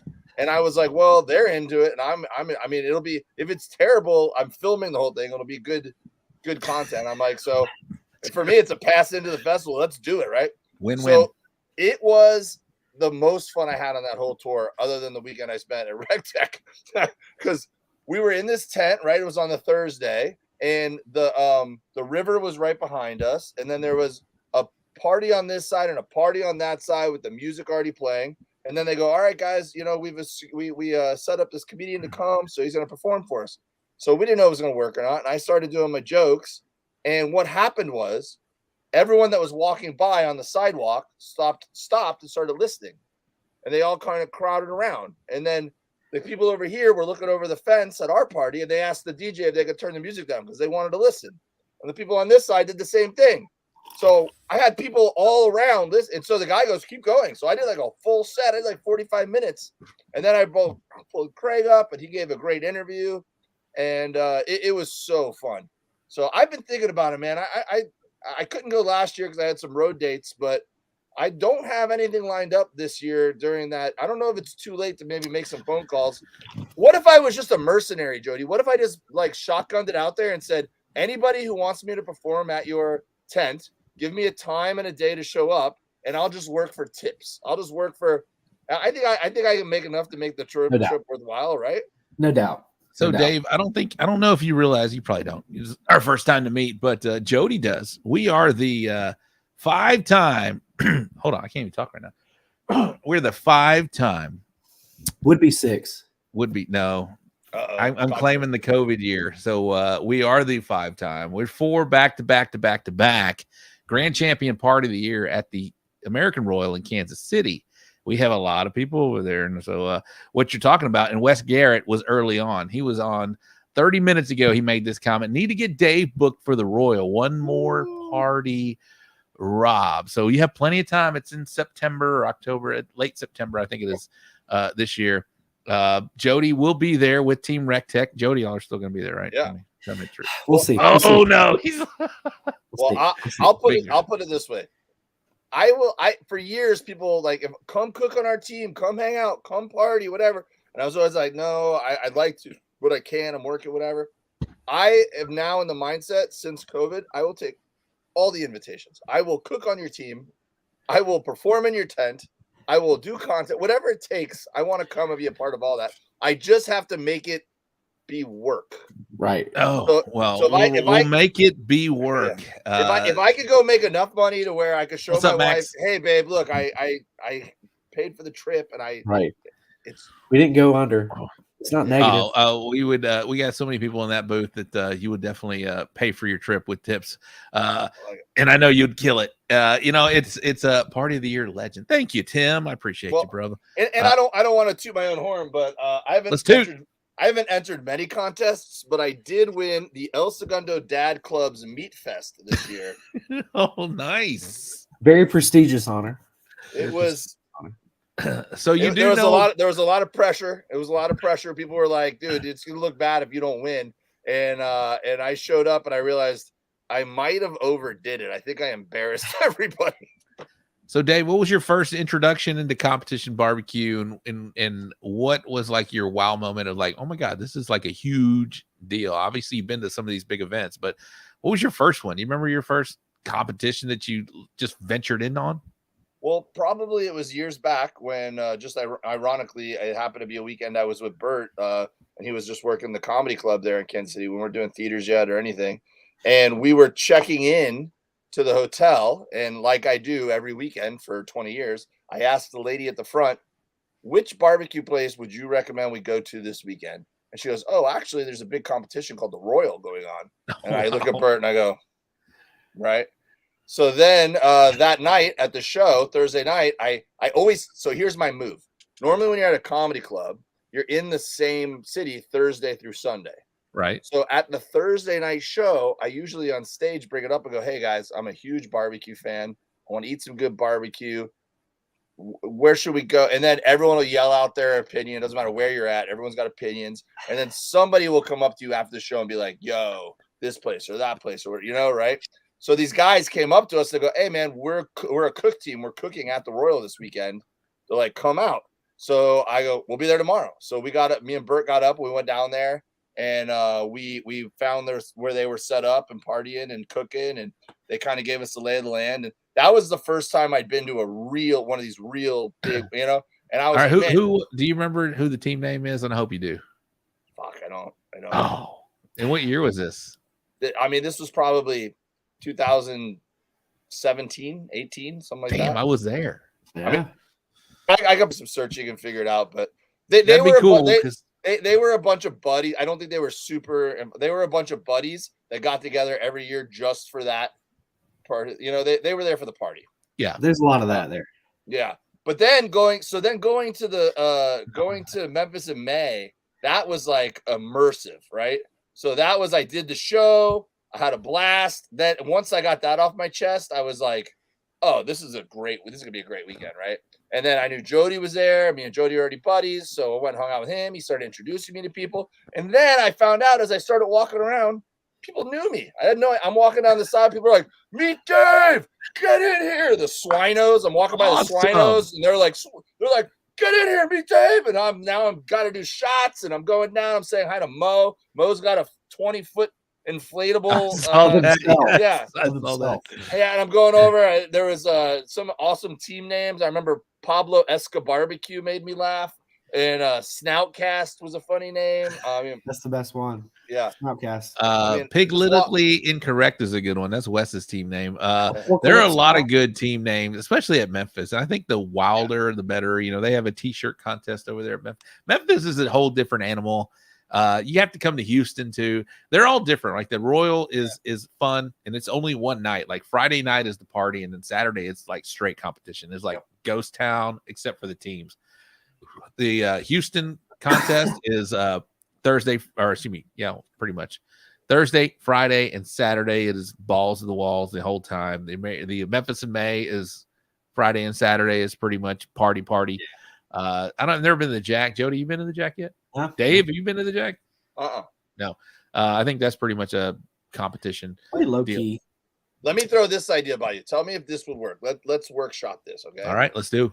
I'm just using Memphis Bay as a reference, but maybe this would work better at other ones or whatever. What if, in collaboration with the festival, because some of those spaces, like in Memphis in May, if people don't know, some of them were just like a pop-up tent, some chairs, and a smoker, right?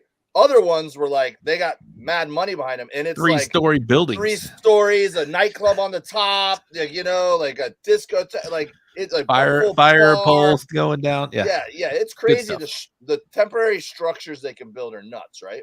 Right. So what if, in collaboration with the festival, we build a tent that's a comedy club, and then I invite like 5 to 10 comics to come for the weekend and hang out, and I run different shows throughout the weekend. People can pop in, watch a show, go back to their tent, whatever. And it's just an ongoing thing the whole weekend. We do live podcasts in there. We could do comedy shows. Let's sell tickets, dude. Let's do it. Well, at this point, it's too late, but next year, that would be cool. That would be cool. I know a cook team that would love to cook it. Yeah. I mean, I think it'd be fun because then we can get the Jody. Then we can get the comics bouncing around and being part of, like, you know, meeting with teams, cool. and then the comics could be like, oh, I'm performing on the 8:00 show at the tent. If you want to come over, you know, just do little showcase shows. Gooder gang, would y'all be down with, if you're going to Memphis, would you like to go to a comedy show during the contest after you're already done and doing everything, and you want to relax for a minute, come out and get some fun, get some laughs in there, and have some fun? I think that'd be amazing. I think we're on to something, Jody and Dave. And then I can write it off as a work. Oh, there it is right there. Now we can make this happen. Rob, that sounds like a good one for San Antonio Rodeo Cook-Off. Now that's a big one. That's a big one. That's a big one. There's 300 teams at that contest. That sounds dope. I like it. So you do know about the competition barbecue scene. Obviously, you've been to a few of those, man. And I love the fact that you're a well-rounded. Pointing to his deal again. I love the fact you were as long as I can. There it is right there. Sorry, Ty, my producer back there. As long as I can party like it's easy 9th plays. There's Louis Gonzalez. Absolutely. So you're well-rounded in the barbecue. You know the barbecue knowledge, man, and it's cool. For guys that don't know how to find your podcast, we're an hour and a half in. I know Jody, it's 10:30 at your time. It's only like 8:30 at Dave's time. And that night, we're coming from you all corners of the world. We got the West Coast, we got the East Coast, and I'm right here in the Central. That's what we do here on the So Smokin Gooder Show, guys. But Dave, how can people find you? I know we got at Dave W Comedy on Instagram. Yeah, I'm most active on Instagram at Dave W Comedy. My Facebook is obviously Dave Williamson. My website is davewilliamsoncomedy.com. I got some awesome tour dates coming up I'm excited about. I'm going to be in the next few weeks in Louisville. I'm going to be in Indianapolis. I'm going to be in St. Louis, barbecue town, St. Louis. Right. Nice. I'm going Through to the Cardinal. I'm going to be in Boise, Idaho later this year. I'm going to be in Grand Rapids, Michigan. I'm going to be in Vegas. So you can see all my tour dates at davewilliamson.com. I'm doing a South Florida run, Key West, Miami, Fort Lauderdale with my podcast partner, Forrest Shaw. Not the Meet Dave podcast, but The Merman. the Merman. Like I said, I'm a natural waterman, and so is my comedian friend Forrest Shaw. We're both from Miami. He was a marine biologist. I was a water polo player. So we have a podcast called The Merman, and it's just us being jackasses. It's good. So, you guys check it out. Dude, it's so fun for me to do because Forrest is like, and I'm like, so I just like making him annoyed basically. Somebody's saying Ohio. Did you say Ohio or? I don't have anything on the books right now in Ohio, but I do like going through Ohio. I got to host the you asked me my experience with the competition barbecue. I got to go and host the Big Green Egg Festival in Columbus, Ohio last year. That was a blast. Shout out to the guys at Specialty Gas Company. I did a show on my barbecue tour at their place, and then we turned it up partying that night. My favorite part about that tour was when I got to park my trailer at the venue and then not have to go to an RV park or something after, like just spend the night in the parking lot of the barbecue restaurant or whatever. Because then it was like I was just so I could drink beers during the show, hang out after, drink more beers. The night shift would show up to work the pits. I'd go be like, "Hey, what's up? I'm Dave." I'm like, "Yeah, we see your picture on the side of the thing. We know you."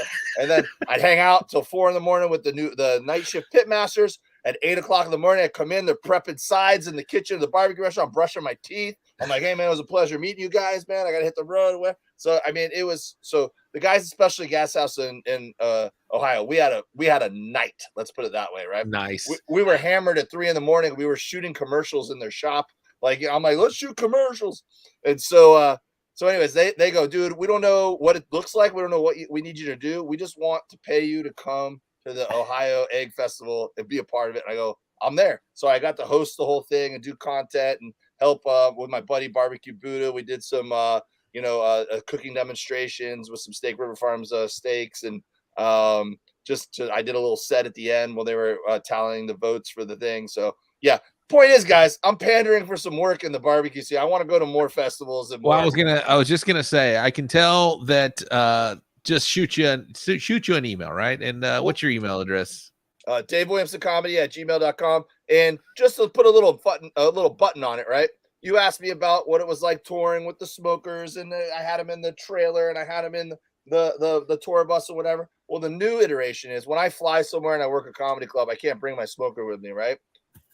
But I've been doing different things with people, my barbecue friends and fans in different areas where we've been figuring out ways to incorporate barbecue into the comedy shows. So just for example, when I was in Phoenix, they took my rub and they put some specialty cocktails on the menu and they did spicy margaritas with the rub on the rib. That's cool. I borrowed a smoker from a local place called Barbecue Island, and they just loaned it to me. And then I went and got some proteins from a local butcher shop, and I did pulled pork and briskets, and we put pulled pork nachos on the menu. When I was up in Winnipeg, another place loaned me a smoker, and we did a barbecue pop-up with my boy Mel from Dark Side of the Grill. He came over to Winnipeg, hung out the weekend. We did a collaboration. We did a pop-up in front of the comedy club. Cool. Down in Tampa, Barbacoa Boys, he brought his big smoker out front. We did a tailgate for 3 hours before my Wednesday show, and just fans came. Heights Meat Market brought proteins, whatever we could cook hot and fast. We cooked hot and fast, and we just sat out there and did a free tailgate. So if I'm coming to your city and you want to figure out some way to do a collab, I am all about figuring out new ways to incorporate the barbecue into my comedy shows, and I'm all ears. Well, Dave, you just introduced yourself to all of Texas. So I guarantee you, if you need anything in Texas, if you're in South Texas, we got it covered. If you're in Central Texas, covered. East Texas, I got you. I got you in Central Texas. The only one that I don't know about Dallas. What about the plains? Fuck Dallas. We don't really claim Dallas, but I'm just kidding. People are mad. Yeah, we got you covered, man. All over Texas. We got you West Texas, El Paso. You know about El Paso, but we got it all covered for you. If you have something you need to fly in and you need a smoker, you need a Recteq. We got Recteq guys all over the. Well, let me tell you something, man. Last thing I'll say about Recteq is the one I took in the trailer and the one I take on the tour bus, I have beaten the shit out of. And that sucker still, you hit the button and it holds temp. I mean, I have this one in my yard right now that I can't believe it still works. I've beaten the hell out of it on highways across the country. And I'm telling you, I go out there and hit the button and it still holds temp 225 for 12 hours if I needed to. Well, I got a story. I told the story before how I got hooked up with Recteq. I was tailgating. You know, I knew you do tailgating for your shows. We do tailgating. We were tailgating for the Texans, and I reached out to Recteq. Didn't know it was Jody on the other end. And I said, hey, man, we do it. I'm a bullhorn tailgaters. You have bullhorns on your deal. We have people that have to funnel right past us. I would love to part. I didn't expect to get a grill out of this thing. I was just hoping for a discount or something like that. And Jody, you know, he knew of us already on social media, and he's like, man, I got you covered. And he sent me this deal. I've had this 700 partnership. Yeah, it's a great partner. It was. I love this thing, and and I love everything about Recteq. But Jody sent me a 700. It was probably 17, 18 in that year range, 5-6 years ago. And you said you beat that up, man. I've had this 700, and it still competes on the barbecue circuit right now and kicks ass. And I've dropped that thing. I've done all kinds of things to this, and it is a beast, man. So if you have any questions or about any, maybe any doubts about the quality of Recteq, man, have none. They are amazing. No. And if anything does were to go, awry, it happens, right? Yep. Customer service, man. These guys are amazing. And you can find me at any contest, and it's happened already. These guys have come up to me, hey, we can't get this done. And like Dave did, I know the guys, I'll call them up, and Jody's like, yeah, call these other guys, and done. Hey, Jody, the new Recteq headquarters is where in Utah is it? Lehigh, south of Salt Lake City. All right, because I'm gonna be in Boise. I don't know if there's like kind of. Hey, what's your? Have you ever been to Utah, Dave? Yeah, I've been to Utah. What's your opinion of the state? Well, I'll say this. When I did that, it's just totally different from Georgia. If y'all want to keep going, I'll keep going. I don't have completely different. Real quick, Dave, Jody, if y'all want to keep going, we'll keep going. I'm appreciative of your time, guys. Yeah, I'm still. I don't know. All right, let's go. Come on, let's go. What do you think of the state of Utah? I'll say this: when I drove across the country 3 times for a year and a half with my family doing tour dates, one of my I'll say my biggest takeaways in general from the whole trip was, 1, I couldn't believe how much corn there is in the country. 2, I couldn't believe how much deer there was in the country. 3, I couldn't believe how beautiful Utah and Idaho were. I had no idea. Utah and Idaho were like beautiful to drive through. But completely different from. I will say when I went to Utah the first time as a comedian to just like spend a weekend working the club, I had no idea that they had beer like regulations where the beer. Like it's a beer like a Bud Light, since that's the topic, or whatever, just anything, or a local IPA. It has a lower ABV than it would somewhere else, right? So I was drinking IPAs at the bar next to the comedy club like a madman, and the next day I woke up and I felt fine. I'm like, I'm a superhero. Like, I couldn't believe how good I felt the next morning. And they're like, yeah, because it's like non-alcoholic beer. Aaron will be in June. Aaron's going to be at Recteq. Can't wait to see Aaron. Make sure you wear that grill kilt I sent you. I got you. Did you get him one? They make him that. They make him that. I wasn't going to do there. I wasn't going to do that. You can stretch him out.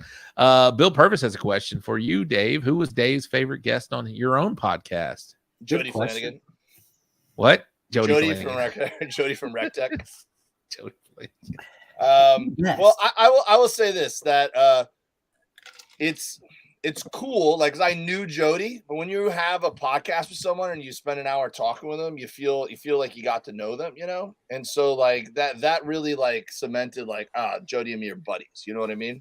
Yep. So, but I'll say my favorite guest ever. Wow, that's tough. That's tough. Real quick, I'll say something about Utah while he's thinking.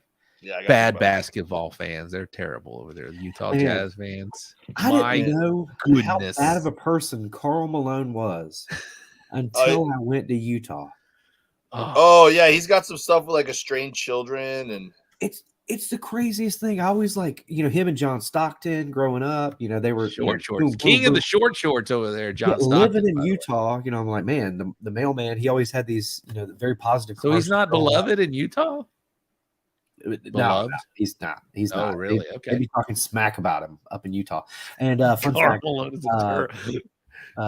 we've never talked about Karl Malone on the show before. Hey, I like it. Dale Murphy lives in Lehigh, Utah.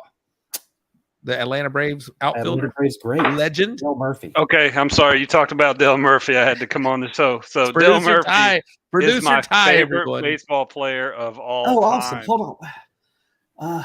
Wait. Okay, I'm sorry. Rob. No, I'm glad. You got a story about Dale Murphy, or just that he's your favorite? I don't have a story other than the fact that in 1982, when I was about 7 years old, oh my goodness! Oh, there you go. I'll have to after this. After I tell my hold on, let me put you on solo, Jody. Lower it. Awesome. I don't want to see his crotch. There we go. There it is. Signed awesome. Dale Murphy right there. Braves legend, man.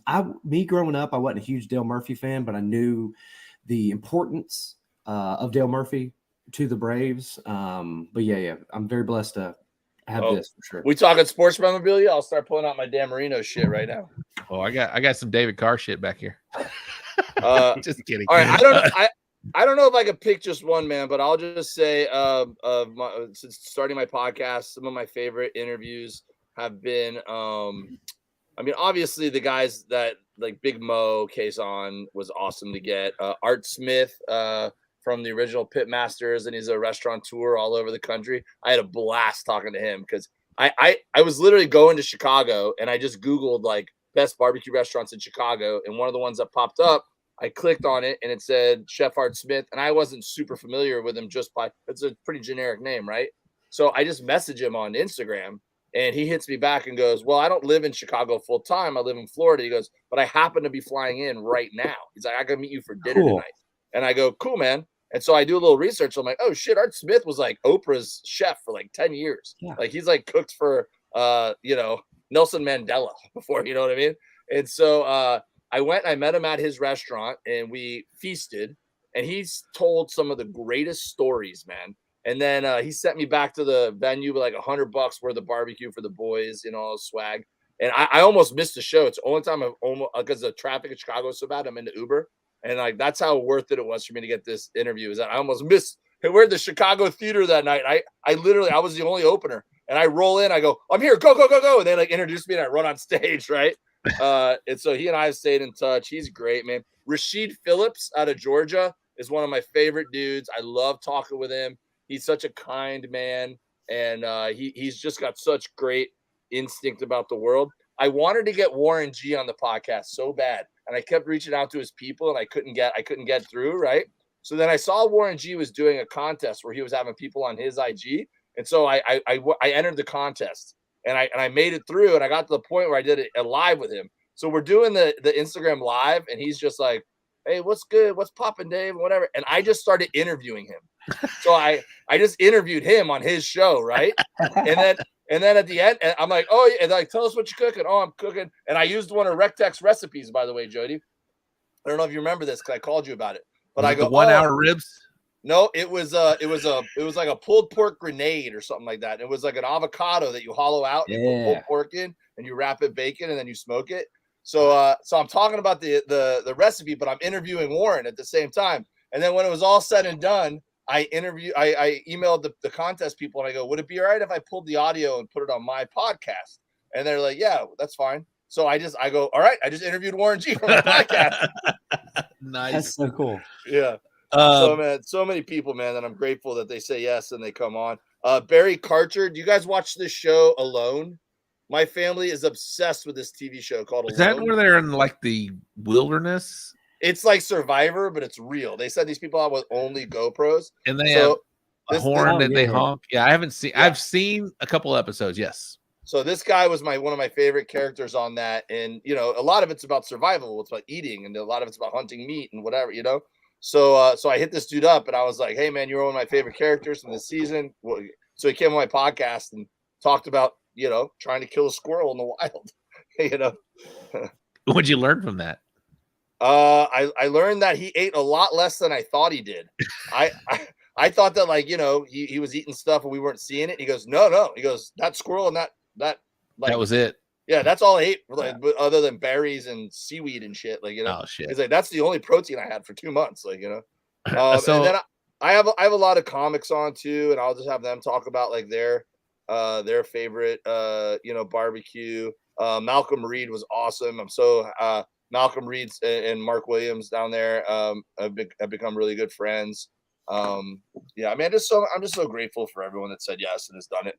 Well, I love the fact that you've taken your love of barbecue and your talent of comedy and made this into something that you love and you produce, man. You're doing these things, you're doing these shows at different venues, and I don't know if your actual comedy, your whole show, whenever you're in headlining, has anything to do with barbecue, but somebody did ask a question, and I hate, I will ask you because they were asked of you. Is like, do you have any barbecue jokes? Because I don't have jokes that are like a whole story about barbecue or anything, but I do have can we hear a barbecue joke from Dave? And she's a sweetheart. And she's the Recteq Academy instructor. I love you, Jackie. Go ahead. Well, I mean, I will say that you talk about what's going on in your life, and what happens in my life is that I'm a dad. So when I'm telling stories and you hear my persona and what I'm about on stage, it's not a huge stretch to be like, oh, this guy spends a lot of time at a grill or a grill. Right. Yeah.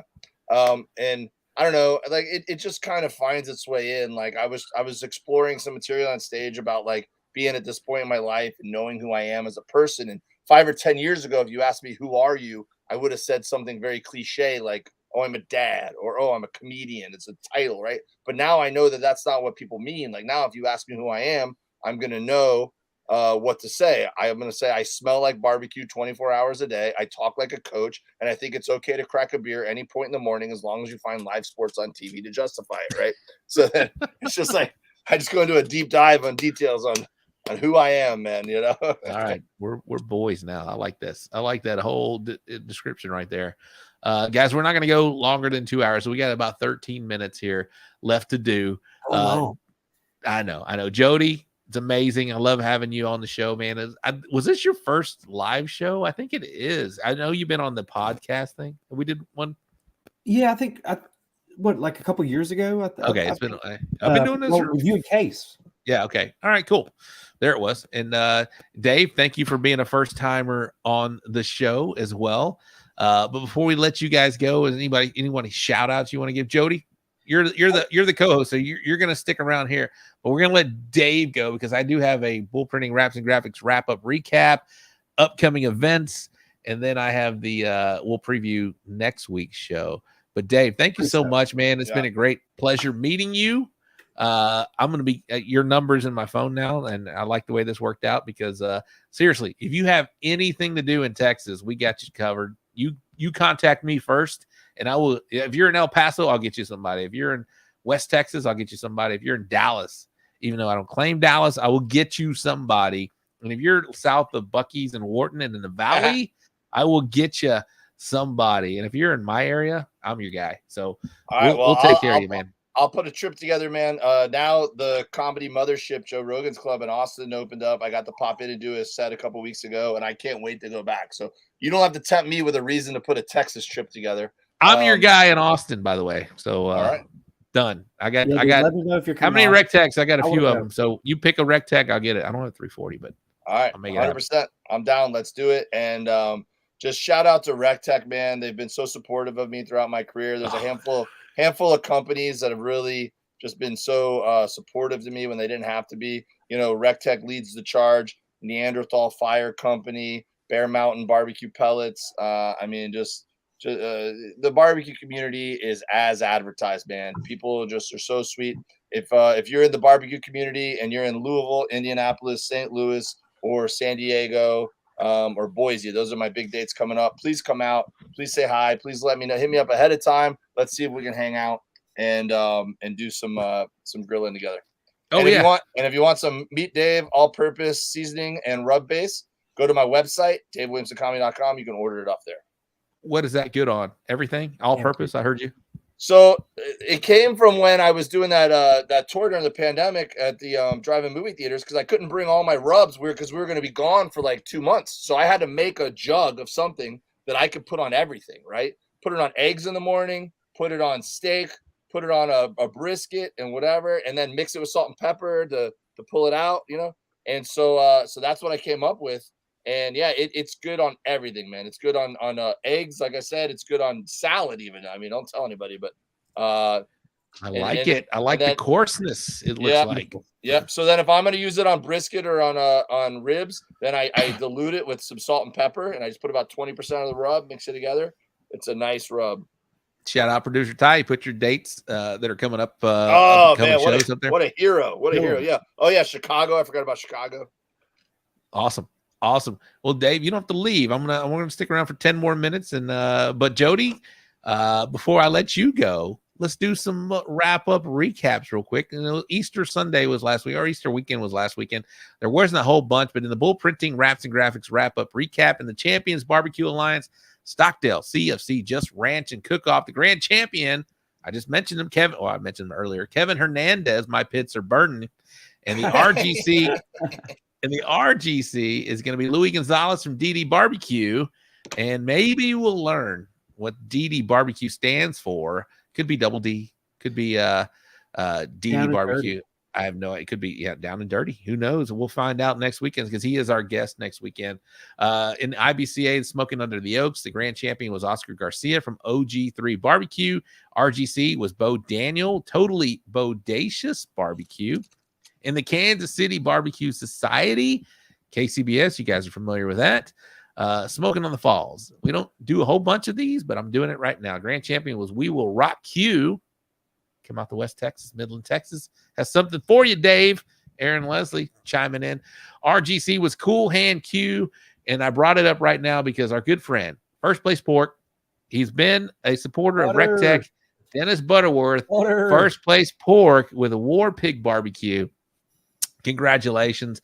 And over in the Lone Star Barbecue Society, Easter Fest, the grand champion was Randall Johnson. This is his third in a row. Killing it right now. Ocala Q.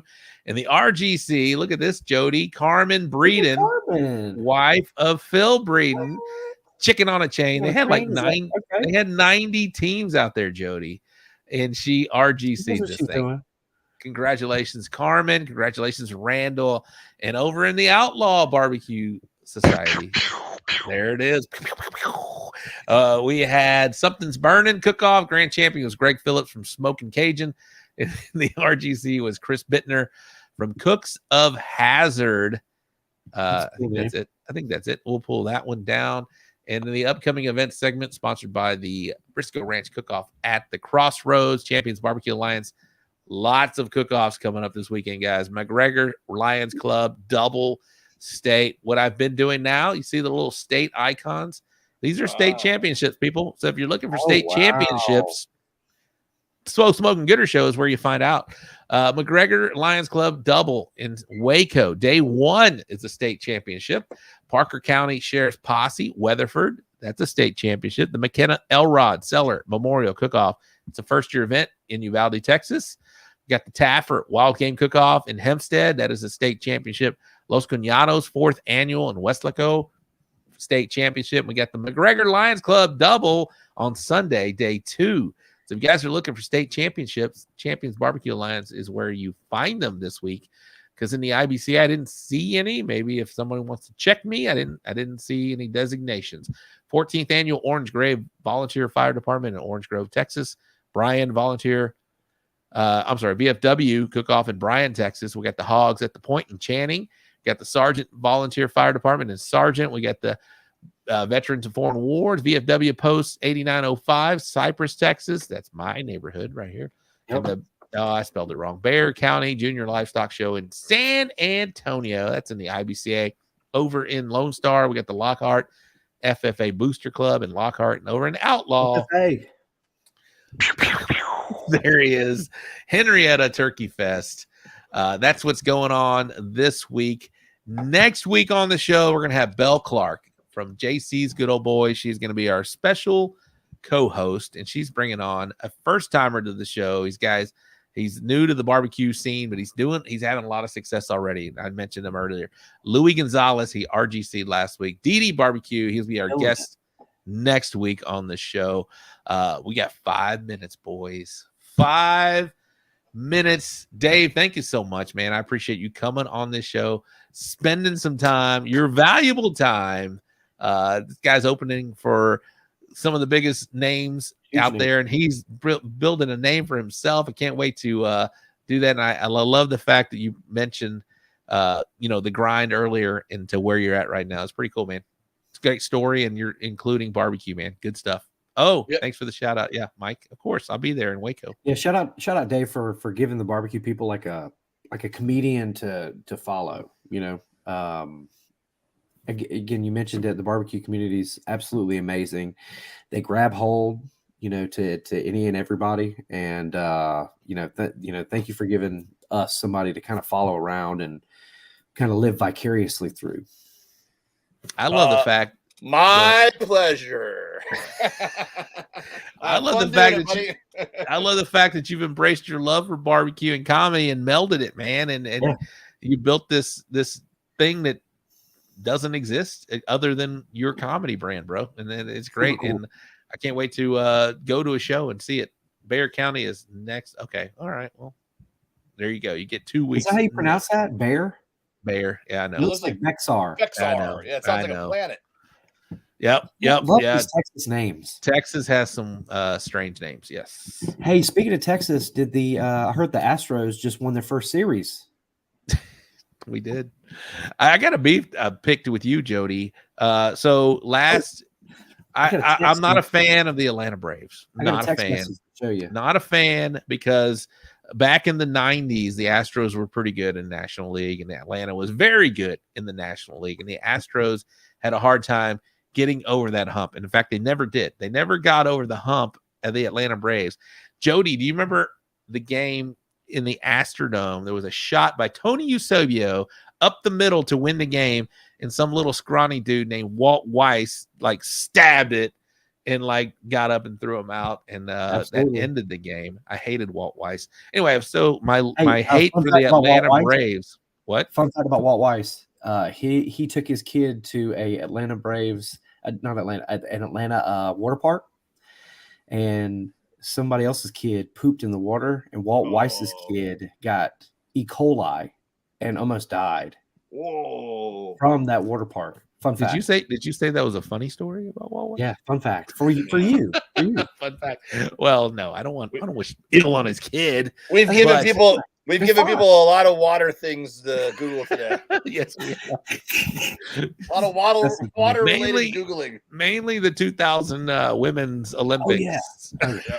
I gotta remember. That was the main. That was what I took about malfunction water. That's what I took from this show. No, but so my hate for the Atlanta Braves. Anyway, so fast forward to 2021, Houston and Atlanta last year were playing in the World Series, and Jody and I had a friendly bet. All right, whoever wins, we have to. I don't know if you know, but if you win the World Series, you get a gold uniform the next year, right? And so it happens, and so Atlanta won. They beat the Astros last year, and so I was I had to look up all this stuff, and I was looking at it pretty religiously, looking for it because I wanted to repay my bet to Jody, and I bought his whole family hats and these gold hats, Atlanta Brave hats, right? And so to this day, even today on Facebook, I still get Atlanta Braves merchandise shit on my screen, and I fucking hate it. So that's my bone to pick with you, Jody. I still get the Freddie Freeman hate, all on my page, and shout out Freddie. All right, guys. Well, whoever's sticking around for 2 hours in, Gooder Gang, thank you so much. Shout out to my good friend Jody Flanagan, the BBQ Dad Jody. You can find him on Recteq, all the shows over there. But his socials are at BBQ Dad Jody right there. And shout out to Dave Williamson with Dave W Comedy. There's his socials right there, Dave W Comedy, host of the Meet Dave podcast. If you aren't following that, give it a follow. It is great. It is great. He's got some great people on from all over the barbecue community. Not just, we focus on a lot of competition barbecue, but he does it all over. And he's traveling all over. And it's great. Hey, Dave, thank you so much for coming on the show. I appreciate it. I hope you had a good time on the show tonight. I really think it was fun. I had a blast, Rob. Let's do another hour. No, not tonight, baby. Jody, I love you, buddy. Thank you for all your support with Recteq. I love the Recteq fam. I love the Recteq lifestyle. We all follow it, Dave included. Shout out to my producer, Ty, in the black background. Next week, we'll have Belle Clark, and we'll have Louis Gonzalez from DD Barbecue. That's going to wrap up tonight's show. It was a good one, fellas. Thank you so much. Y'all stick around real quick, and we'll get out of here. Appreciate you guys. We'll see you next week, Wednesday, our normal time slot, 8 o'clock. Out.